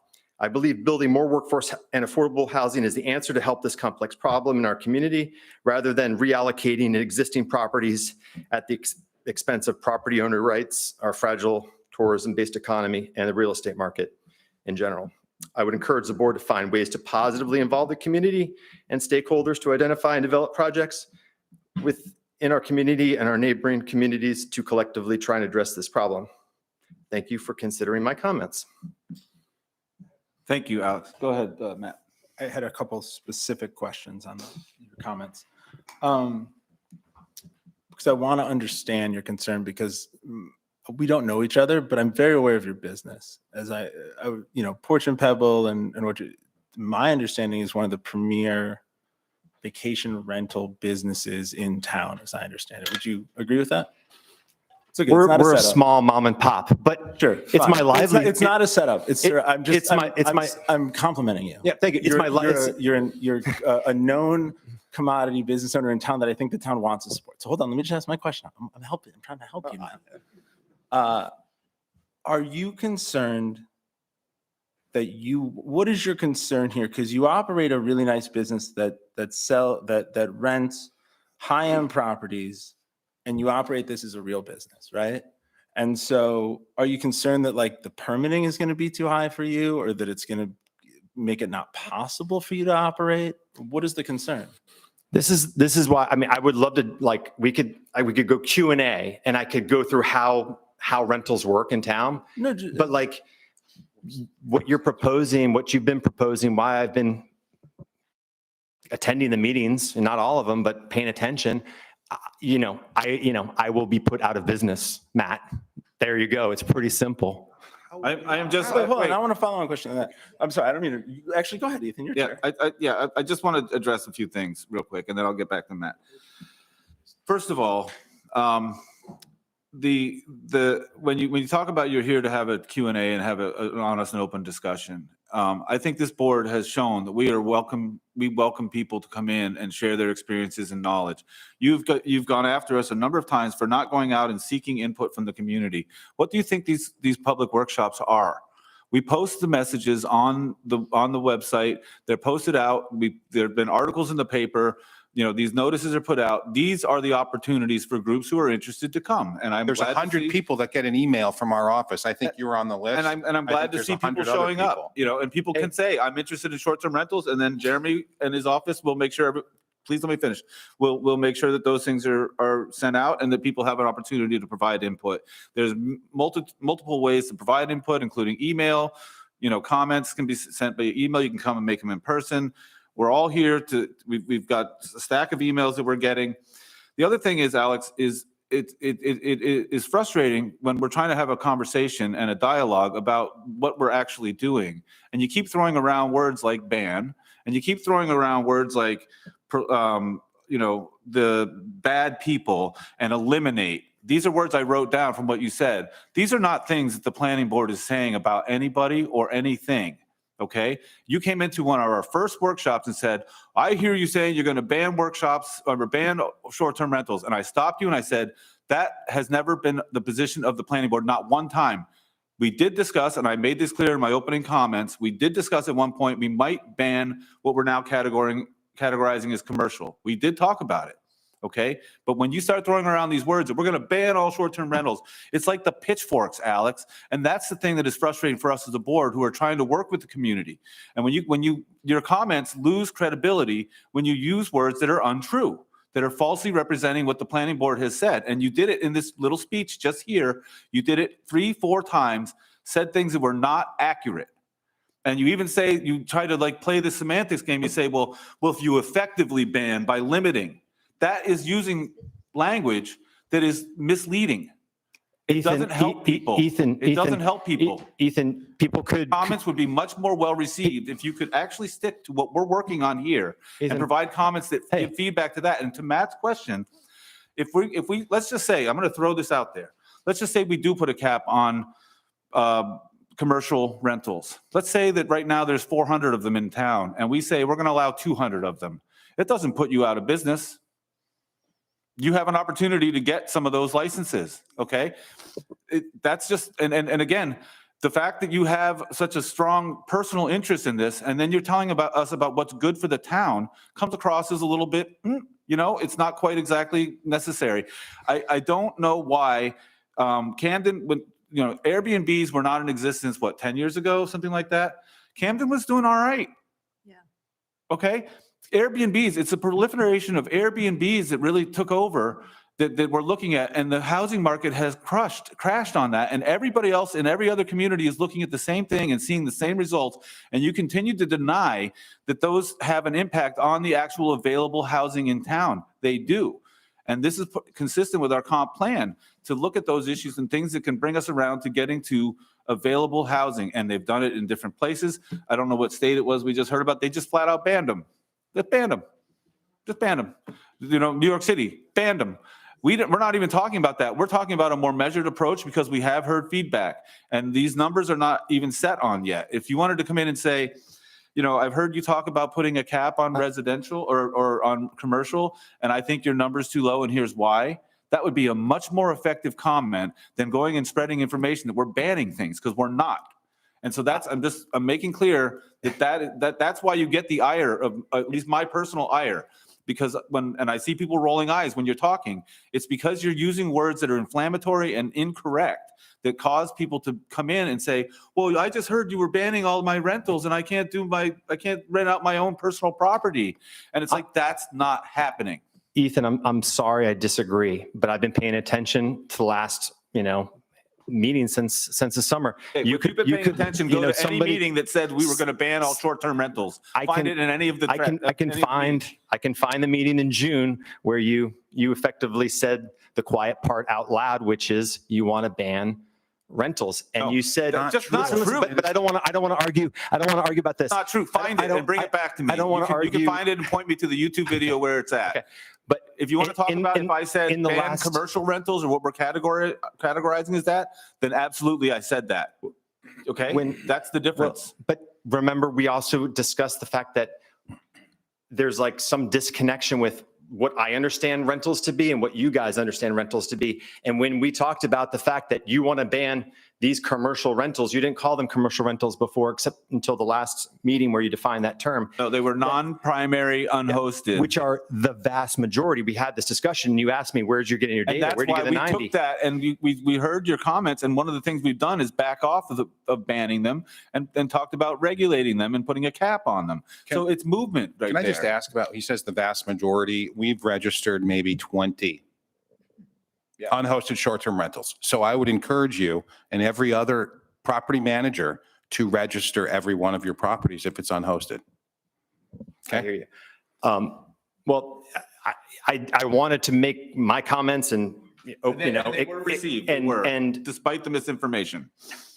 well, you know, this is kind of how it feels during the meetings. And I just don't feel like there's an understanding of how the rental market works, which has been my constant kind of comment that like, I don't think you understand it in its, you know, when someone is renting their house, they have a second home, you know, they can't just rent it long-term, like Right. basic things like that. And I think it is within the planning And- board's purview to favor people who want to be residents of Camden and live here year-round and contribute to the community over people who want to be second home buyers and rent their house out most of the time. I think that is certainly something we can place a value judgment. In fact, the town plan makes a point to do so, that we should be looking at finding available housing that's in the town plan. So it's the board's opinion that having houses stay vacant, I'm for pretty- second home owners would just have vacant homes if they're not, if they don't get a permit or. Put it in so the forth. in the long-term rental market. But like I just said, it's not like you I snap mean, your fingers I and it see, happens. for anybody right now, They that's use, looking- they use the home, so it can't really work that way. They come every other month. any property that's rented for greater than 28 days is out of the short-term rental ordinance, not covered. So rent it for 28 days or more. Go ahead, Matt. Okay, straightforward question. You are the 10,000-pound gorilla in the room for this rentals, whether you want to call it a mom and pop business or not. You are moving theoretically into a regulated business in town. That should behoove you as the 10,000-pound gorilla. Why are you up here in like advocating so feverishly against any kind of regulation of any kind around people renting properties in town? You should be in favor of that. How are you? I'm confused. Help me understand. I don't see, I mean, I don't see a difference between whether there's somebody with a single family home, a duplex, a triplex, 4 units, whether you rent it for 1 week, 2 weeks, 3 weeks, or 4 and over your month minimum. They're all residential uses. Not. People, What you know, type of properties do you rent? pretty much single family. What is That's- what is the least expensive property you rent in town? Is it something that a small family would use or something like that? Would it be something they would be renting out over the summer? I mean, the least expensive house I'm in Camden is not going to be an affordable house for, you know, Precisely. if This you were is my going to rent it, it's going to, whole thing. yeah, but it's not, so I want to give someone else time to talk. I could talk about a lot of things and we could go back and forth, but, and I have to talk to you guys. We can't really talk off, you know, outside of a meeting, you know, I mean, but I'd be happy to share some of why I think the approach is flawed. You know what would be actually the best would be, because this is open commentary, right? So if you put written narrative, like commentary, onto this draft and emailed it back to this board, that is absolutely the most impactful way you can adjust this draft narrative. Because that's very much what it is. It's draft regulation. It has not been enacted. It's a Doesn't working matter what draft. Ethan said a month ago or 6 months ago or 10 months ago. This is here. It's open. It's ready to be changed. And all you got to do is tell us what you have a problem with, because there's a lot of open issues here. Like, what is the price of the permit going to be? What are you going to have to submit to get a permit? I feel like you should want a voice on that, right? If I believe fundamentally it was a reasonable effort that was really going to solve a problem, I would be for it. I just feel like we have valuable town resources, your time, Let's define the and I problem just for a don't think it's putting I all think we're the. talking about different problems. I- You you keep know, talking about affordable housing and things like that. That's not really what I'm talking about. I look at from my personal perspective here on the board, and I'm just speaking for me, not everyone on the board. And I've expressed this to the board. If we found oil underneath the town tomorrow, we would not let anyone drill for it, right? We'd have permits and we'd have control around it because that's a resource of the town. This town's primary resource is tourism. That's how most of the money seems to come into this town during those months. As such, I'm confused, and this is why I think we're having this discussion, is as such an important resource in the town, why wouldn't we put some sort of oversight and governance onto that very important resource? You know, can I just jump in here? I can't imagine every property, maybe not yours, but every single-family home that is unhosted in this town could not be used for some type of available housing. I mean, maybe. Give your me an example. properties- I mean, Maybe your properties don't qualify into that, but but this is why I'm frustrated. I don't know who the commercial person is that's not living in their house. Who It's who you. is the person? Tenants. It's you. Your owners. The owners of your properties who don't live there. You just So described it. the second homeowner, someone who has a vacation home. If and- your interest was truly to protect the rights of the second homeowner, then you would come in with a much different presentation than you have today. Okay? You might come in and say, look, your ordinance categorizes the residential requirement as 1 year, half a year and a day, right? And have you considered that maybe that there are residential uses that might be included in the definition that would be 3 months out of the year they live here because it's their second home? But you didn't come in here with that. You came in here to rein on the entire ordinance. So if you have specific comments about protecting the rights of second home owners who actually want to live in their property, there may be some, I don't know, I don't speak for the board. There may be some sentiment on the board that like, hey, he's right. That's been a traditional use in Camden. Maybe we could find some room in there for someone like that. But that's not what you've done. And we've been targeting more of our attention focused on what we consider a commercial enterprise. And that's the ones that never have anybody living on the property. Now, we may be misguided in how we've defined that, and it may need some tweaking. So that is part of what we're looking at. So that is why we're workshopping still. And we're not doing it to say, Alex, you're always wrong, but it is hard to take comments when you're not focused on what is actually at issue. And you're saying that we're banning and doing this and doing that. Someone who has a vacation home here for 20 years, they're a commercial entity and they come up with their family for July and August. Someone like Mickey, someone like Jim, maybe they retire, move somewhere else for 6 months and a day. Camden is not their full-time residence. Suddenly their house sort of falls into that question mark. And at that point, they have a decision to make where they keep their primary residence. They don't have to. Yes, so they would be claim it. affected. So whether you're an existing homeowner now and whether you might choose to rent your house in the future, you could be impacted by this. Yep. Whether you're an outside person trying to buy into town, you'd be impacted. If we're a real estate agent, and I deal with this in Rockland a lot. Hey, I want to, I had a Penn Bay doctor. He's got a two week on, 2 week off kind of schedule. He wanted to find a place. Rockland's off the table. There are no permits available in Rockland. So, I don't know, maybe people in Rockland don't mind that. But if you're a property owner, maybe it depreciates. The end of the comment period for you, hey. but we do welcome your comments, and please feel free to submit any written comments. And I that just you want care to clarify something Alex said about people that are coming up here for a weekend or a week or 3 weeks. They're living here. It's a residential use. It is not a residential use actually under the code. If you look at building codes, it refers to people that are staying at facilities at any place, any dwelling for less than 30 days are transient guests. Right. That's what they are. They're not living as That a is single also in housekeeping this. unit as in a single family That home. is They're not also in living in there. our They're not proposed living ordinance. there. So they are, Really wanted to it's a speak. transient guest. I got you. It is. Lucia It is under really the wanted building to code, speak. Alex. gonna get away from- Whether you like it or not, it's true. Just a quick follow-up on what Ethan was saying and regarding these commercial rentals, it is a business, and there are people who might have a second home, but treat it the rest of the year as a business, and people who have never lived here and treat their house or their property as a business. And we register all other businesses in town, and all other businesses have to pay insurance, have to make sure and certain of quite a few things, that they're following certain rules, and they get licensed. And so this is one of the reasons why these short-term rentals also, really need to be considered as being registered and licensed. Thank you, Lucia. And I've got the young man in front, the young man behind him, and then the man in the blue jacket and behind there. That's our order. My name is Stephen Gold. I live on Grove Street. My first suggestion is maybe we should all take a deep breath.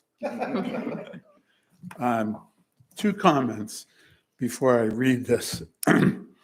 One is, I understand the categories and I agree with them. Second is, pardon my shortness of breath, I have a temporary health condition that I hope will alleviate that. Is it related? Yes, multiple times. Planning is something that can be a significant use to a community. Among other things, it can anticipate future problems and try to avoid them, and can correct unanticipated problems that appear due to changing times. This board has determined, and perhaps the select board and many citizens, that short-term rentals may be an unanticipated problem and are promoting this proposed ordinance. This ordinance, as written, seems to have, perhaps not in its sole purpose, I'm editing this since previous conversations, but in some of its impact, will greatly damage the short-term rental business in town. It even begins with false statements. If the ordinance is so concerned with the, quote, public health and safety of the residents and their visitors, why are long-term rentals, motels, inns, and B&Bs excluded from its onerous provisions? Also in the introduction to the ordinance, quote, the town continues its dedication to exploring innovative solutions to the apparent lack of available housing and long-term rentals. Really? We do not have a housing committee, and as far as I know, the town has not proposed any innovative solutions for affordable housing. If the board wanted to key health and safety issues to short-term rentals, it should have put together meaningful statistics on the number of police, fire calls, or disturbances at short-term rentals. I'm sure they would not reveal a problem. This ordinance intends to create a new bureaucracy called the licensing board. Given the numerous responsibilities of applications, reviews, inspections, and continuous monitoring required by this ordinance, it sounds like 1 or 2 employees would have to be added to the town staff, the already fully occupied town staff. The board claims that these costs of salaries, taxes, benefits, pensions, and annual raises will be covered by the fees. I tend to doubt that. This sounds like snowball economics. The ordinance proposes a ridiculous level of micromanaging short-term rentals. In the 35 years I have been in Camden, I've seen the select board issue hundreds of licenses for restaurants, inns, motels, bars, day sailors, windjammers, and even festivals. I have never heard them even ask about insurance, never mind dictate an amount, or maintain a 3-year list of who stayed, how long they stayed, what their current contact information is, etc. Whatever happened to privacy? Does the rest of the hospitality community have to do this? Also, uploading a calendar to all advertising is impractical. Probably the most onerous and absurd provision of the ordinance is the inspection process. And then the denial that it really happened. The board proposes to inspect STRs on at least 5 points concerning smoke detectors, exits, fire suppression, electricity, and general property safety, but not limited to those. Issuance of a license depends on satisfying those conditions, understandably. You then turn around and state, the issuance of a license to operate a short-term rental in the town of Camden does not constitute a finding by the town of Camden that the premises are in compliance with applicable building, zoning, fire prevention, life safety, or other applicable codes or regulations, and insists that this be printed in all advertisements. But by issuing the license requiring such inspections, you did say that it met standards. What a great marketing tool that you are going to require people who are trying to rent their property, people that you say are fine, they're residents, et cetera. And you're basically saying, why would you introduce such a negative concept if not to discourage potential renters? The message here is Camden basically saying, we don't want you to come here. We're saying, oh, you want to rent this place? Well, this could be a real health hazard. We don't know if it's satisfied all these conditions. The board has consistently said that their motivation is to expand the housing stock in town. It seems not too much thought has been given to the unforeseen consequences of this ordinance.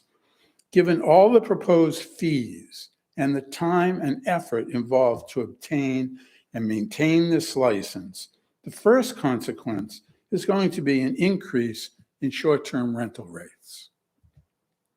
Because these properties with these new rates will now be grossing more money, there will be a subsequent increase in the selling price of any property that becomes available.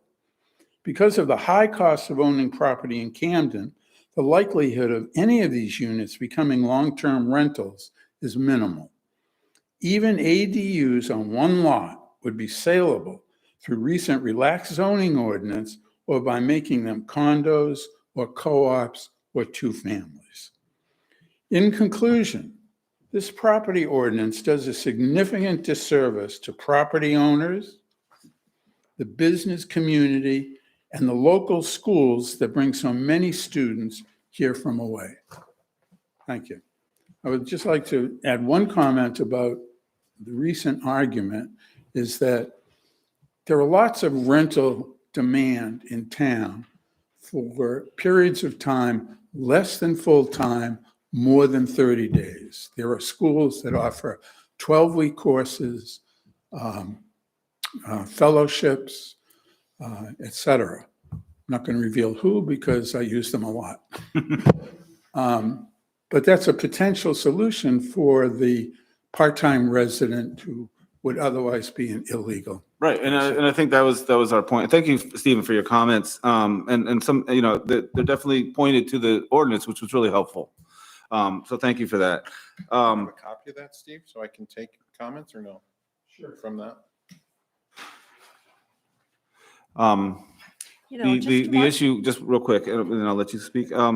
The issue that you mentioned about, we've talked about them, and I don't want to, blow your cover, but like main media workshop or the workshop, the carpenters, the cabinet builders work, like those are over 28 days. So those properties that are rented to those parties do not fall under the short-term rental ordinance. Yeah, so I got that. And then Now, if I'm doing that half the year, which I am, do I still pay a full-time fee for my summer rentals that are? do you live on the property that you're renting? Yeah. Okay, then you're not in the commercial ordinance at all. No, I understand that, but you're going to have to develop a fee structure. Yeah, and we did say earlier that the fee for registering and licensing a accessory to residential use was going to be as reasonable as we can keep it. That will actually be set by the select board, but we would recommend, I think somewhere in the numbers that we've been talking about were around $250 to $500. And I can't promise you that's what it's going to be, but that's what we were discussing when we were throwing numbers around. And it could go up, could go down. We have to decide, as you said, we have to pay for the staff and everything else. So that is there. The one thing that I did want to just address that I wanted to get clarification on, but were you saying that you thought that that actual bed and breakfasts or inns in town are excluded from regulation? Because it's not my understanding, Excluded. right? I say excluded from some of the onerous regulations. I would think that they have much more onerous regulation than this. They're not, Steve. Advertising required to say that the town of Camden, although they've licensed this B&B, does not guarantee that it's meets all the standards of the town. Well, right. I mean, I think what we're looking at there is a liability issue for the town, right? I mean, this is, You've already set up the okay, and this is what I'm telling you is we're not going to argue about that point of the ordinance because we asked for your copy of that because these are helpful comments, okay? So nobody's up here saying that we're not listening to you. We are. That I took notes. The thing and I took Jeremy note asked for a too copy. that I want to work into And I just is I heard had from Pat you. next. Sorry, Matt. I had Pat next, and then I wanted to get to you. Yeah, go for Sorry. it, Pat. Oh, I just wanted to make a note that Stephanie Smith, she is on, I'm forgetting the name, Jeremy or Shenley might know it. Midcoast Housing Trust. All right, so it is not just Camden, but there definitely is an organization that is out there trying to get more Right. affordable housing going. Which the town helped advance and helped start. And that is an aspirational goal as well. I mean, it's in the purpose of the ordinance, right? So it's not saying that it's all been perfect or that it's been done. Go ahead, Matt. I was just going to say, I took a note here to put in here that I think there should be, in addition to some grandfathering here in this that we don't have referenced, but there's obviously going to be situations where we have people acting in the best interest of the community, servicing organizations that are in the best interest of the community that should receive potentially a pass on their fee for this rental or something like that. Because if it's, again, this is where we get into the difference between regulation and enforcement. And also, this happens a lot in other regulated industries where the enforcement part of that regulation is done on what's called a risk basis, right? Or a contextual basis, if you will. So I'm struggling, just like I was with Mr. Cohen, to understand, like, what is your actual concern here, other than what you reference of like, hey, there might be some more bureaucracy in here that seems silly. And then I want to make sure that doesn't impact anything here. And then on the other side, to make sure that individuals like you who are acting as you are aren't caught up in here with some undue process of having to fill out a bunch of BS paperwork or paying a bunch of money that you shouldn't have to, because you're just trying to help people out and make it possible for you to keep doing what you're doing as a member of this community. So I think all of us feel the same way. And that's been my frustration with hearing this, is like, we feel that way. That's not. Answer to your point. I don't even have a problem with the licensing. My biggest problem in that proposal is putting a statement on our ads that says, Town of Camden doesn't recognize that this is sort of a up-to-grade property. As Yeah, opposed to, I get that. why not require them to put in, this property is licensed by. You know, and that's a good point you bring up. And I'd be willing to suspect, based on some of the comments I hear, that that's there for some sort of legal reason. And I agree, silly, right? But my hunch is usually how that can be taken care of in your situation is you might not be required to post such a sign, right? Sometimes the nature of posting a sign or making a claim requires the municipality to say, that we're not responsible here, right? And I think sometimes the way around that is to classify you and say, look, you're not operating this as a commercial business. Like, you don't need to do that. And I don't want to be over my skis. Yeah, I mean, I here, think Matt. that some of these things came, some of these things were borrowed from other ordinances. Okay, this wasn't written from scratch. We didn't, send Shenley back into the room and like say, use your magic brain and put it in everything. We pointed to different ordinances that we thought were good to start as a foundation. And so hearing some issues where you say, this could be harmful, having forcing us to post something like that or whatever, that's something that we can hear and we can look at. I'm not going to be able to solve it today, but that's something that we were happy to hear and take under advisement. I am certain that it's a liability issue, that if we license something, it doesn't necessarily mean that something hasn't changed since we licensed it, right? Like if you had an exit stairway that was the second exit from a unit that was required, and then that stairway collapsed, and then you rent out the property, Town of Camden doesn't know that happened, right? So that's what I think it's a CYA sort of provision. And I understand how a CYA provision may to you seem like it's going to do damage to your business. We can talk about these things, about what we do require and what's necessary, and how the town of Camden, which I think you would agree, would want to protect its derriere. And you also want to make the best public presentation to your potential clients. So there's some room in there to cover both of those, I think. And that's why we're hearing the feedback, and we welcome it. Okay? I would just say, if you were looking for a property and you came across that statement, Understood. I'll tell you what I would think. I would say but what I always tell everybody whenever I sign a waiver, my attorney said, sign it, doesn't matter. It's just small print. Now, that may not be good legal advice. I'm not giving that, but it is generally how most people look at those things. They don't read them and they don't care. That's my guess. You could also just say I we're would- required to post this by the town, and it's right. not a reflection. So of I the want to give Ed a cleanliness. chance to jump up here, and I've got another man in the back, so. And really quick, the Maine Tort Claims Act does protect the town from a heck of a lot of every kind of lawsuit. And the code issue is, Steve, is that, codes change over time, right? And so your house I don't know when your house was constructed, 1930, it was built to no code, right? Because there was no code requirements at the time. 2020? Okay, so there were codes at the time. 2010. Okay. So there are codes that, for us to sign off on something, that something is code compliant, it's like, what's it code compliant to? Because there was no 1930 building code in the town of Camden. So it's hard for us to kind of just, a blanket statement that this building complies with all codes. We don't know what the roof load and snow load is on your house because it was built in 1930. I mean, so we're just trying to, it's fairly complicated. There's an energy code, there's a mechanical code, there's all sorts of codes that apply. We haven't done inspections on your house for all of those issues because it's a house that's been in existence for a long, long time, and it hasn't required upgrades to a lot of those issues. Ed Hansen, 440 Belfast Road. I've followed the activities of the committee for some time. I've been watching your workshops online. I've attended a few in person. I wouldn't say I've seen all of them, but I've got the general sense of things. And I appreciate what you're trying to do. It's a difficult task to take on, regulating something that hasn't been properly regulated in the past. I think there's no question in my mind that there needs to be some steps taken, and appropriate steps are a big part of what you're talking about in terms of ensuring health and safety and a very minimum establishing infrastructure so you at least understand what's taking place in your community in terms of the magnitude of it and where it is and who's doing it and these type of things. Very critical to even get that in place so that you can make further decisions based on that.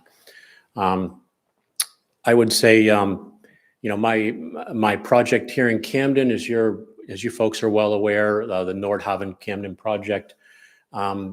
We're certainly not addressing the affordability issue in Camden, but we are addressing the availability issue. We're creating housing that hadn't previously existed. And a portion of our target market for that are first of all, people who are looking to right size their properties. So we've as you know, have done clustered housing in small footprint, low impact, environmentally friendly construction. And we're finding that that's very attractive to some people, and even the local people who are looking to kind of right size and get out of these excessively large residences into something that is lower impact. And that's housing that's created in the area for permanent residents, long-term residents. We're also finding it's very attractive to people who are looking for second homes. And for those people, we're not taking an existing piece of residential property in downtown Camden and converting it to that use. We're building it for that purpose in the first place.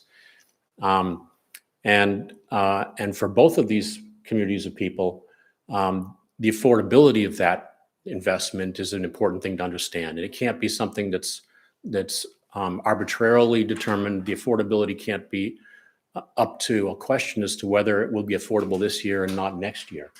And so for them, the idea that they might be forced to enter a pool or a lottery or an auction in order to be able to rent their properties out when they're not present. And it becomes a big question mark as to whether you can call that affordability that you can bank on. And bankers certainly wouldn't, or your bank would not allow you to consider that income if it could disappear next year. So what it does is it shifts the demographic to people who don't require any support to be able to afford a property like that. They don't have to plan on the taxes being paid from a rental income or the getting 3 months of rent paid each year from your rental use when you're not present. So it really shifts what happens in that rental market. And these people that are looking at these properties for summer homes or for vacation homes, they're really not sort of traditional snowbirds, not what we've seen. We've seen a lot of people. They're people who are sort of regionally proximate, and they come a dozen times a year. They come 1 week a month or 2 weeks a month. So when they're not present, these are not attractive properties for long-term rental. You know, you're not going to have a teacher move in or a firefighter move in for a month or 2 months. It just isn't going to happen. So it's not like you can say, well, you can just shift to long-term renters. We're not taking away any use of your property. You really are, because then the property is unrentable in those periods when they're not present. So I see it as a big impact. And I think that's kind of what you were getting at as well, is that the demographics and the way that people are using summer homes has changed from what we might traditionally think of. They're not just camps. They're not just a place you go to for 2 months in the summer and then you're back in Florida for the rest of the year. Some of that still exists. And there really is a large portion of the population in Camden that still lives that way. But what we're finding is that there are a lot of people that are looking at these as auxiliary residences, not necessarily as just summer homes. And so I think, you know, when you look at setting up thresholds and numbers and quotas for the number of these permits that become available for those type of people, it puts it into a situation where it becomes a risky investment for those people, and it becomes a risky investment for developers. And the real key to solving the housing availability problem in Camden is more construction, more multifamily construction, more construction specifically for rental. You know, I think it has to be a situation in Camden where developers feel like they can make investments in those type of properties without risk. And my biggest concern, I think, overall is the perception in the real estate community and the development community that Camden is sort of closed for business when we make decisions that severely and in my view, severely affect the economics of development here. So I just wanted to say that, and I encourage you. I think most of the people that would fall into the commercial category in Camden would be surprised to find that that's the primary use of their property. They wouldn't consider themselves to be commercial. Now, I think it's quite reasonable to say that you are, whether you like it or not, you are running a business, and you need to be regulated appropriately. But I think that they would not say that's the primary reason why they have those properties. So, thank you, folks. Yep. Thanks, Ed. If you don't mind. Oh, go ahead. No, I just was I know thanking we're him. running out of time. I was just thanking him, so go right ahead. Yeah. First of all, thank you so much. And your development looks awesome. I've been following it for quite a while. Great. And as such, I have a question, because my question is sort of similar to my question for Mr. Cohen, which was the demographic of those purchasing your properties, right? We're talking about 2-bedroom, 2-bath, 1,700 square feet, all glass, not really year-round living, right? No, these are they're perfectly suitable for Sure. year-round living. Okay, I'll concede that. So I guess if you're going to purchase a house of that magnitude, and then you're going to consider renting it, right, for money, because a lot of people who buy houses that expensive don't always feel like they need to rent it for a few weeks or whatever, right?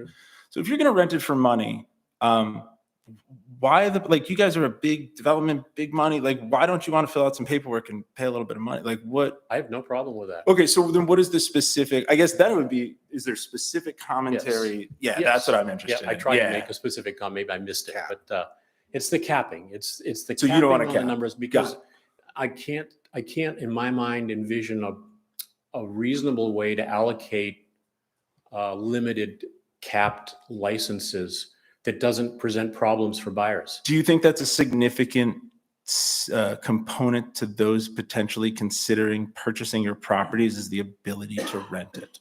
Yes, yep, yep.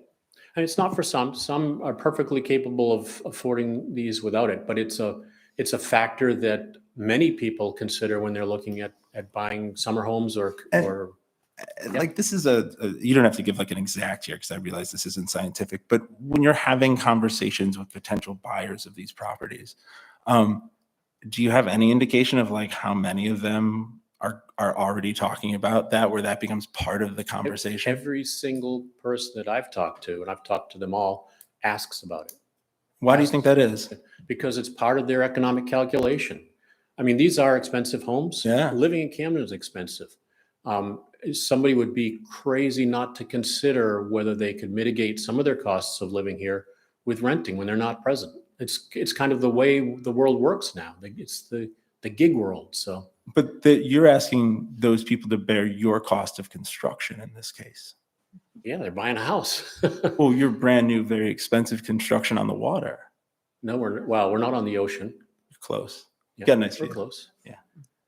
But Right. I don't understand your point, I guess, at this No, point. I guess my confusion or my point rather than I'm making is that what we're trying to do, or what I think we're trying to do here, is set up a system as you've described that ask those who are predominantly doing commercial activity around their properties that involve renting.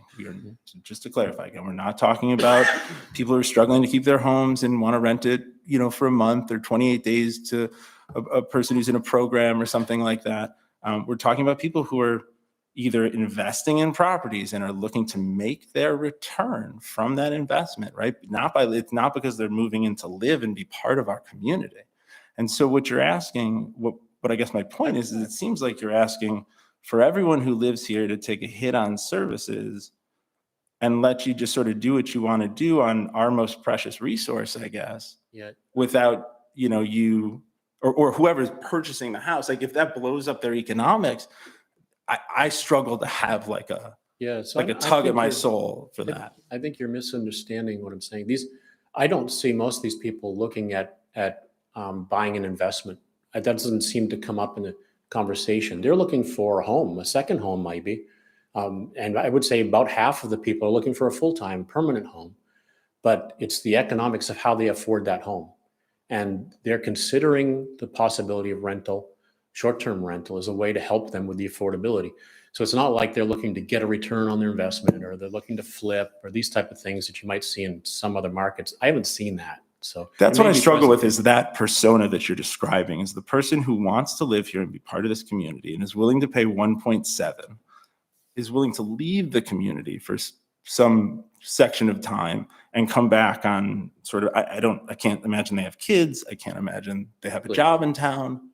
Yeah, I guess we're talking with different people. I mean, these are normal people. They're not, they have kids, they have families. Their families are using these properties often when they're not there. Yeah. I think guess permanent, will they be full-time residents? Okay, I guess that's a qualifier. Are they going to be full-time residents as far as tax purposes are Yes, so concerned? like I just said, about half of the people that we're talking with want to be Then they would be in full-time. that other category then. Then we're not talking about the caps. No, we are. No, see that, but We're I mean, not. his point is correct. If you're telling us that they're going to be, Half of them. half-time residents, like plus a day, that is then in the accessory to a residential use category. Understood. Well, hold And on. about half of them I are had a comment in here about the half-time. What is this? I thought my comment was the full-time resident should be full-time as determined by tax purposes. Like if you're paying full-time tax, is that 6 months plus a day? Okay, perfect. If that's the national standard, then yeah, if they're a That's the full-time same resident standard. or paying that, then they're not in the category we're talking about. Right, and that's maybe half of the people we're talking with.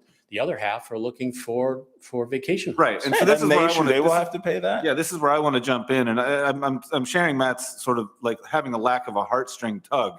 I mean, we did work with you on your project, and it is a nice project. The beauty of the houses and then the location, everything is really nice. You also chose not to come in and put in affordable housing, right? And for obvious reasons, for profit.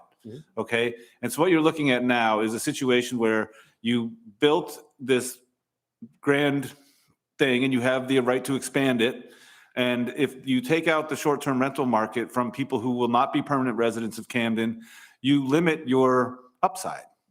I understand that. Yeah. And that's a problem for you. Yeah. And it's a problem for some people who want to have a second home and spend a couple of months in Camden and then put it in the short-term rental market. But frankly, I'm with Matt. I don't think a lot of people are going to be renting it out short-term. And these things about people talking about, well, it's people with furniture in their house and they live there and they don't want to, I mean, short-terms are defined in the code as transients. Okay? They're transient people in the town of Camden who are here for less than 28 days or 30 would be in the code. But we have been talking about a 28-day minimum. Yep. If you're over that, you're fine. So it doesn't mean you have to be renting month to month to one person. You can spread it out. You can rent to 5 different people who attend the media workshop or who go to the carpenter's workshop or whomever, traveling nurses or whatever else it is. But, frankly, they're not going to be renting those places either, right? Because those places are not designed for available or affordable housing. That's a choice. Yeah. And if you really do share the concern for Camden for affordable and available housing, I urge you to find a project that you can build that would provide that. Right? Yeah, And that would be to the benefit of the town. And would, you're having us talk about our goal to provide available housing, which is what one of our primary goals. I'll acknowledge it. You're asking us to look at our ordinance regarding that and then to feel badly for somebody who's buying a second home. So I'm not asking you to feel badly for anybody. I'm not asking Okay. you to feel badly for me. I'm trying to relay some information to you that I think would be helpful. Yeah. Which is that as a developer, our perspective, my personal perspective, is that when you add restrictions on the use of property that become variables that are out of our control, we can't control whether we get a permit or not. We can't control whether we get one next year or not. It becomes a place where I would not want to continue to do business. So I think you need people building here, whether it's affordable or not. You need them building here, and hopefully we'll be doing some projects that are more affordable, but not if it becomes a big question as to whether the economics work from one year to the next, whether we win the lottery or not. I mean, we can't operate that way. So all I'm saying is make it predictable, make it expectable. If there's a cost to it, put a cost to it, but don't make it kind of a, Well, then you get us, well, I mean, and so we have as a board discussed various options. Yeah. And I will take, I'm open to any input that you have on this. One is an auction, right? And so that means that the people who have the most to gain are the ones who are going to get because they have the most to spend, right? We've talked to Granicus. I don't know if you've watched the presentation with Granicus. I think it's very informative. They've indicated that lottery is sort of the best way to go about it. That's where the board has been leaning because it is fair. But if you're asking us, is our goal to, or is it a known consequence? Are we aware of the fact that people can't buy property in Camden and expect to always be able to put it into short-term rentals? I will tell you absolutely that is something we have considered and are okay with. okay. Thank you for your time. One comment I just wanted to make, which I thought was a little unfortunate, is when one of the things Ed said was with the economies of scale, and it's the way the world works now as far as having development going on where people are having short-term rentals, et cetera. I think that's what's helped drive us to the point that we're in right now with such a lack of affordable housing and or even available housing and all of the homelessness that we have here. So just as one opinion. Okay, and I had my gentleman in the back. Whoops, I had the gentleman in the back here. Yep, come on forward to the podium. Please again state your name and address for the record. Okay, hi, my name is Aaron Fedarko. I live at 14 Belmont in Camden, and I am a teacher at the Center for Furniture Craftsmanship, which has been marketed tonight as the Carpentry School. So several things I wanted to mention. I guess the first thing is I was at one of these types of meetings 15 years ago, and the type of tone that has imparted back to the people that I've seen speaking tonight, because I'm not a regular person frequenting these meetings, is, I think, the type of thing that intimidates people from being in these seats and doing what I'm trying to do right now. And I don't think that's the spirit of way the government is supposed to work. I also don't think that's great for what seems to be, there are people here, you guys especially, everyone else, much more educated about this issue than I am. But I think it ultimately comes down to a vote. And so that type of tone to the people that are supposed to be voting for the thing that you're crafting. Anyway, what do I know? But interesting approach is all I would say from what I've seen tonight. Okay, so we live at 14 Belmont, and we have a property at 10 Belmont. And then we have friends of ours that are one house down from that. So right in between us, there's a property that was in a family that we knew for the 20 years that I've been here that died, sold the property.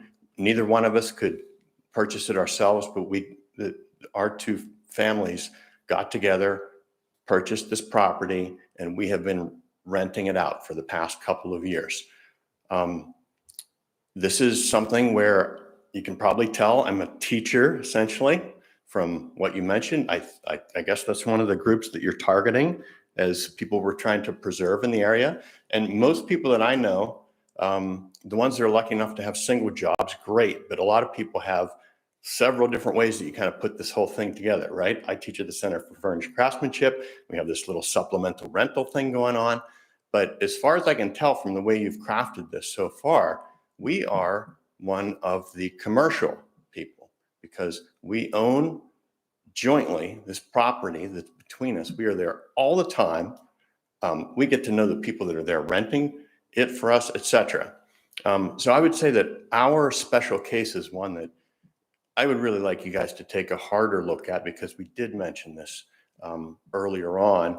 And I've, again, followed this through the Zoom meetings and as best I can in the time that's available. I know that you looked at several ordinances in other places in Maine. I think there was one, I know there was one, I think it was Cape Elizabeth, that had a provision in it for adjacent properties or properties that are across the street. That is our special consideration. So frankly, like from the way that, from my perspective, the only difference between us and an accessory dwelling unit or whatever that is, right, is the fact that it just happens to be this parcel of land that's between us. So I don't know why there couldn't be a category for a special case like that. And we would like, again, for you to consider that. I would also say, I'd like to correct something, because I don't know about Maine Media Workshop, but at the Center for Furniture Craftsmanship, they are not 28 plus day programs. There are 5 classes that are taught. There's a 9-month program, and then there's a 3-month program that's taught 3 times per year. All of the rest of the Center for Furniture Craftsmanship business is during what they call their workshop season. It's from roughly the beginning of June until halfway through October. They are all 1-week and 2-week classes. They have I work there. There's a person that does nothing now but try to figure out where people are going to stay. They depend on short-term rentals being available in the area. And I think anybody that's ever tried to get one of these, or if you're like us and your kids just graduated from high school and you have some grandparents coming to town, some extended family members, like getting a place to stay in Camden so that they don't have to be 30 miles away it's super difficult, right? So if we're going to kind of dramatically reduce the number of rental units that are available so that everybody has to go out, I don't know how the economics of that, if I were had a different type of business in the town of Camden, I'd be concerned about, because I've heard it mentioned several times, like this is the lifeblood of this community, is the tourist business. They need places to stay. Okay, so we have been doing this for 2 years. To my knowledge, we got permitted the minute we were advised that we needed to be permitted to get the permit, did that. And and I'm, as far as your two goals that I saw, the safety goal, I don't see any problem with that. And we're there to comply. We'd like you to look at the reviews that our particular place got. I think they've been overwhelmingly positive. I would contend that our property is better taken care of than lots of properties. But if you're a private property owner, that's your business, right? As long as you're complying. So what I have the biggest problem with perhaps is, and this is based on kind of what I've been hearing tonight and previously in meetings that I've watched on Zoom, right? I would just say that like, there's an impression that gets created that based on the categories that you've put together, what's being termed as the commercial units. I've heard it several times tonight. Well, you don't have to worry. You're not in the commercial category. You don't have to worry. You're not in the commercial category. What I just described, we're in the commercial category, right? Am I correct? Yeah. Okay.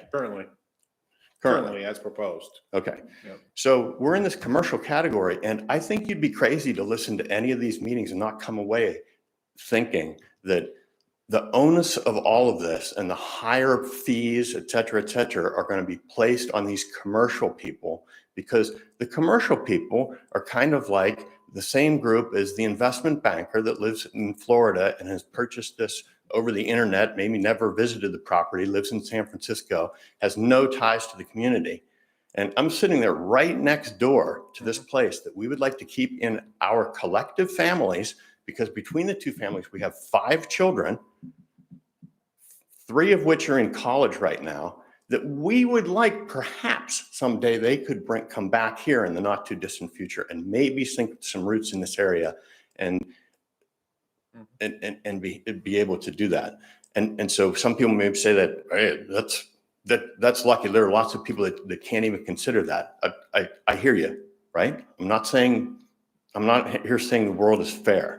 I'm just saying that I think, I don't think we should be lumped into a category of, I don't think the commercial category should be assumed that it is populated by one type of person, which I think that distinction is kind of getting created here. Yeah, I don't think that we've made those assumptions. No, and I don't mean to put that on anyone, right? I mean, I'm just saying, like, think- if you're I think it's careful, I would say that your particular property has generated quite a bit of discussion on the board. And there have been discussions about, as you referred to, the Cape Elizabeth ordinance and stuff like that. So your comments are taken well, and we do understand that there are some certain special cases. There is a value judgment in place here. And some of the questions that I might ask are, and again, I will say, I'll say it to everybody in the room, I'm sorry that you feel like the tone is not receptive from the board. I think we meet tone with tone. And mostly people have been very kind and direct with their commentary, and I think they've been received very well and treated with respect. Okay, when we hear misinformation and things like that, we get a little bit more like we have to correct it, and things get a little bit out of hand. I agree that, with Alex, the conversation was a little bit more direct and stern. And sometimes that's one of my things that I work on as a person, as a human being, is not rising up to somebody else's level and trying to just stay at my level. And it's not something that I'm perfect at. And I apologize if I've made the impression that this is not a welcome place, because we do encourage people to come in and talk, and we treat people with the same respect that we're given.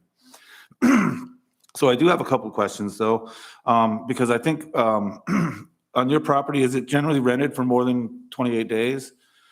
To be honest, it's a mixed bag.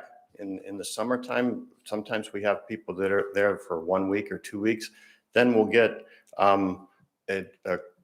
somebody that has a crew for their boat that's in for repairs here in Lyman Morris. Yeah. And there, all of a sudden, we have some people that are staying for 5 weeks. Then, it's kind of all over the map. Yeah. And then, when the winter season comes, it's kind of a different deal. We're trying to get somebody that's here like a longer term thing usually, but we get, right now we don't have that. Okay. So that's another, I think, assumption is that this business is easy. You just kind of put your house out there, the rentals just roll in and the cash just keeps priming into the cash register. I can tell you, this is a supplement that is important in our collective family lives, but it's Not easy. Right. And there's a ton of work. And I'm not nearly as well spoken about the whole rental part because we have it all compartmentalized. I fix the stuff when it breaks, right? We have somebody else that handles like dealing with all the rentals. Is there a significant difference between the rent you could get in the long-term rental market versus what you're getting in the short-term market? Yeah. And if it's balanced out over the year? Again, I can't speak to this as well as the person that handles this, but Right. that, I mean, if it were, that's what we'd be doing. Well, right, but my question is more direct than that. It's, if you were to rent, let's just throw a number out there, say that it's, what is it, a 3 or 4 bedroom house? Yeah. So let's say it's $3,800 a month to rent in Camden. That's probably the going rate for that house right now. Well, that's.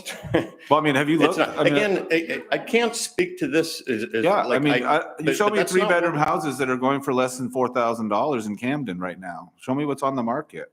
I mean, I invite you to year round. Even just winter rentals right now, and I do keep a tab on it. Winter rentals right now are out of control. Like you can't get a 1 bedroom for $2,000 in Camden for 4 months. You know, Good. so Tell those people to call us, please. right. Well, okay. Well, Seriously. I'm open to this is why I'm asking the question, what your thoughts are on it. It's not an interrogation. It's like, do you think that, like, I would be interested in that sort of idea if somebody could come to me and say, look, here's what we're making in short-term rentals in a year, and here's what we think the property would rent for year round, like in a long-term rental market, and here's the difference. That would be helpful information for the board, so we could look at that and say, you know, there really is a deficit, a detriment to this particular family in this situation. That would be helpful. So I can appreciate that, right? I would also say, just from a purely selfish standpoint, what's the difference between us and an accessible, what's it called? Accessible, right? Your case is fairly unique, and I'll give you my. And so I don't think those people are going to get the same routine here, and they're going to be given the flexibility to have the 1 week person, the 4 week person, et cetera. And so my whole point in this is, I would really encourage you. I'd really like you to take a look at our particular case. Maybe the greater thing is, like, I don't know all these other commercial things that are happening. I think this is a more complex picture than perhaps the impressions get created. And if the goals really are safety, we're right with you with safety. There's not one thing we have not done that you've asked us to do. And I would say that we didn't even have to do anything. We were already there because we don't want to have a place that's unsafe, et cetera, et cetera. And we're not trying to undercut hotels, that type of thing. The second part is to help create this available housing, right? And so that the teachers and firefighters, et cetera. I don't know how it works, guys, but all I can say is I am a teacher. I teach at one of the places that depends on short-term rentals being available in order to get their clientele into this area. I think you want them spending their dollars in restaurants, repairing their cars, et cetera, in Camden and not in Rockport or Rockland or some other place just because they cannot stay here because we forced them out by limiting the number so much.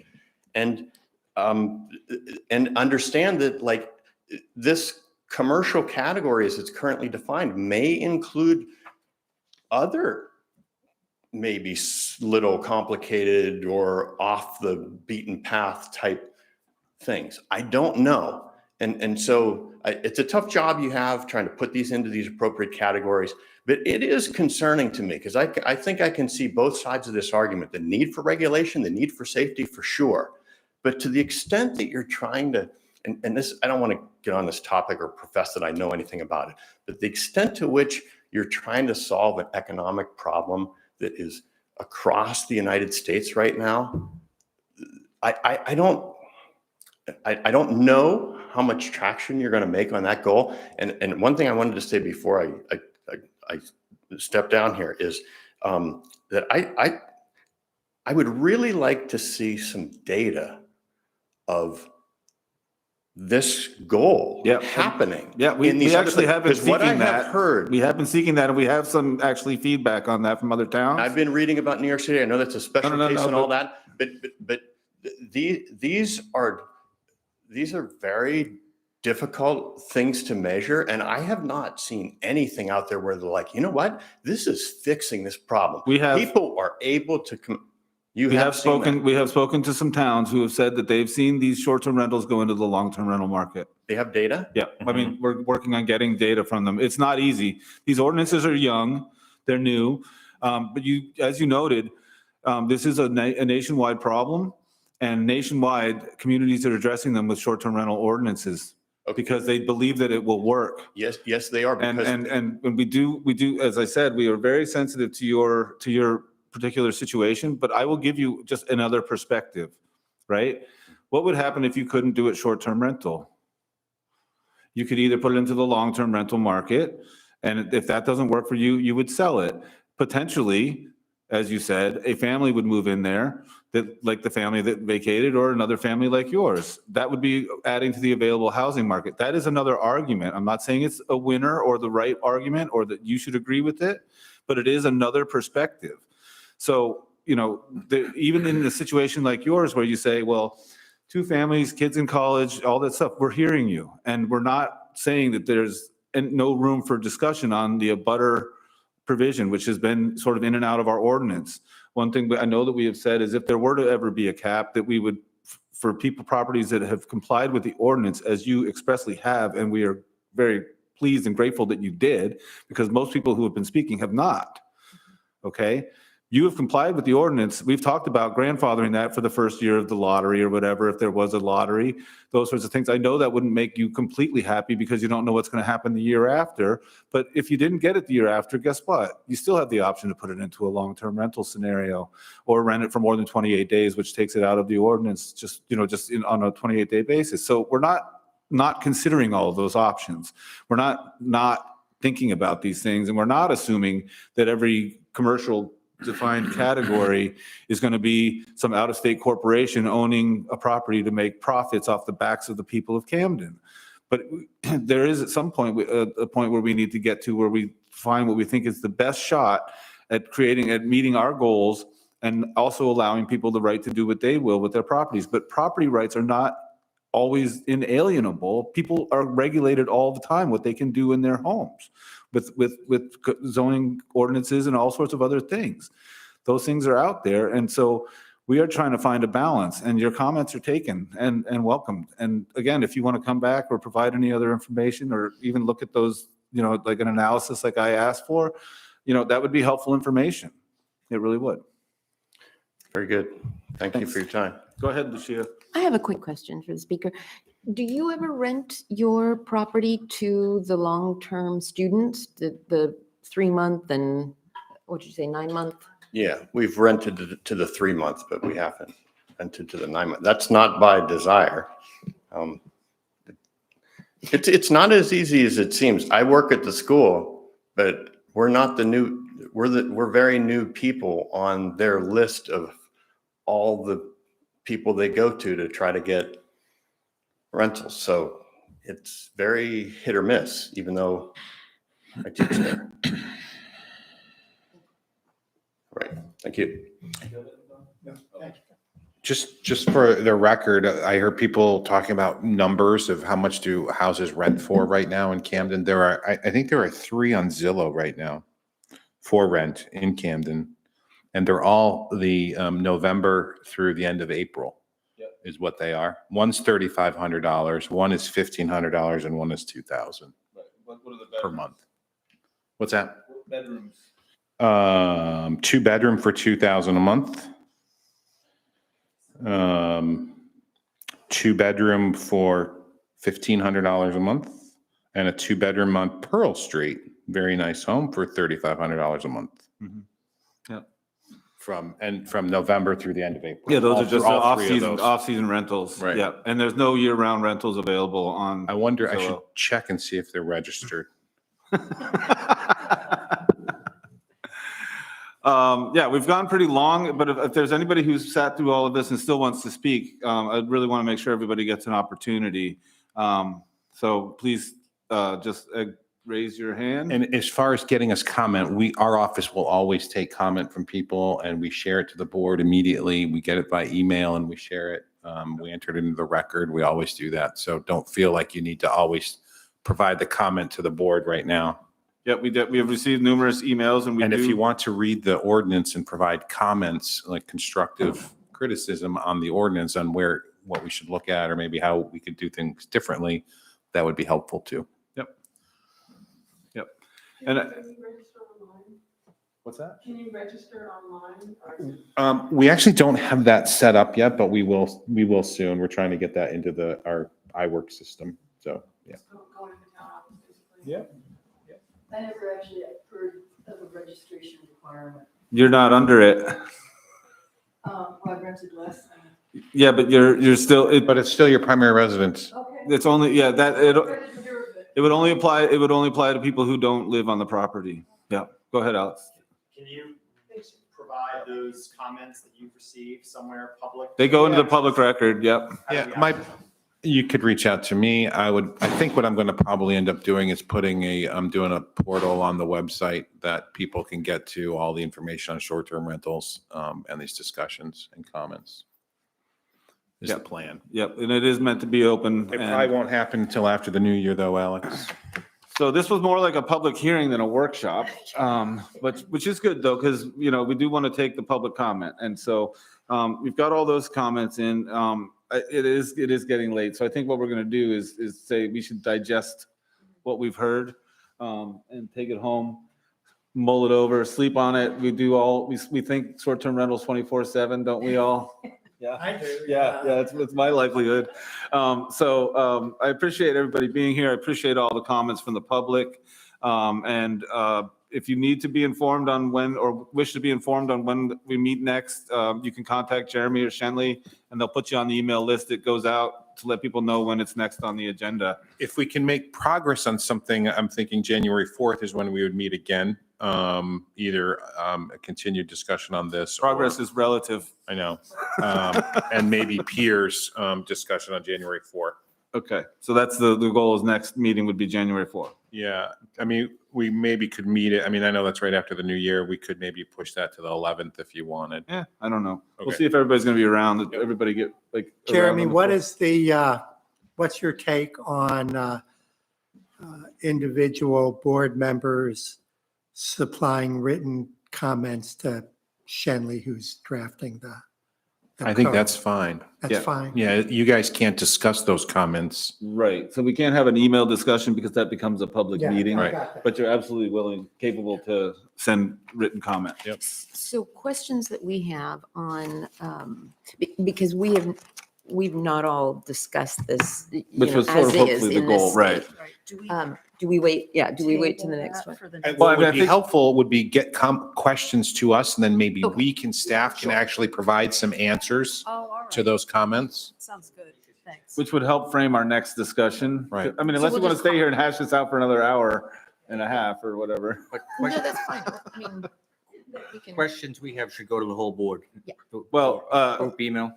questions should go to Jeremy and Shenley. You're free to copy the whole board. On the but- questions. On the but- questions, but then we don't want to be like me jumping in and saying, oh, the answer to that is, or we should do this, because Right. then it becomes a public hearing It's on the CC. or a public meeting. So yeah, if you have questions, they go straight to Jeremy and Shenley, but the board can be copied. We're just not going to have a discussion about them. No, just wait. Oh, Yeah. happy holidays. I have a brief comment that will never find its way into a ordinance. But from my own experience as a landlord, long-term rentals are a much bigger pain than short-term rentals. You know?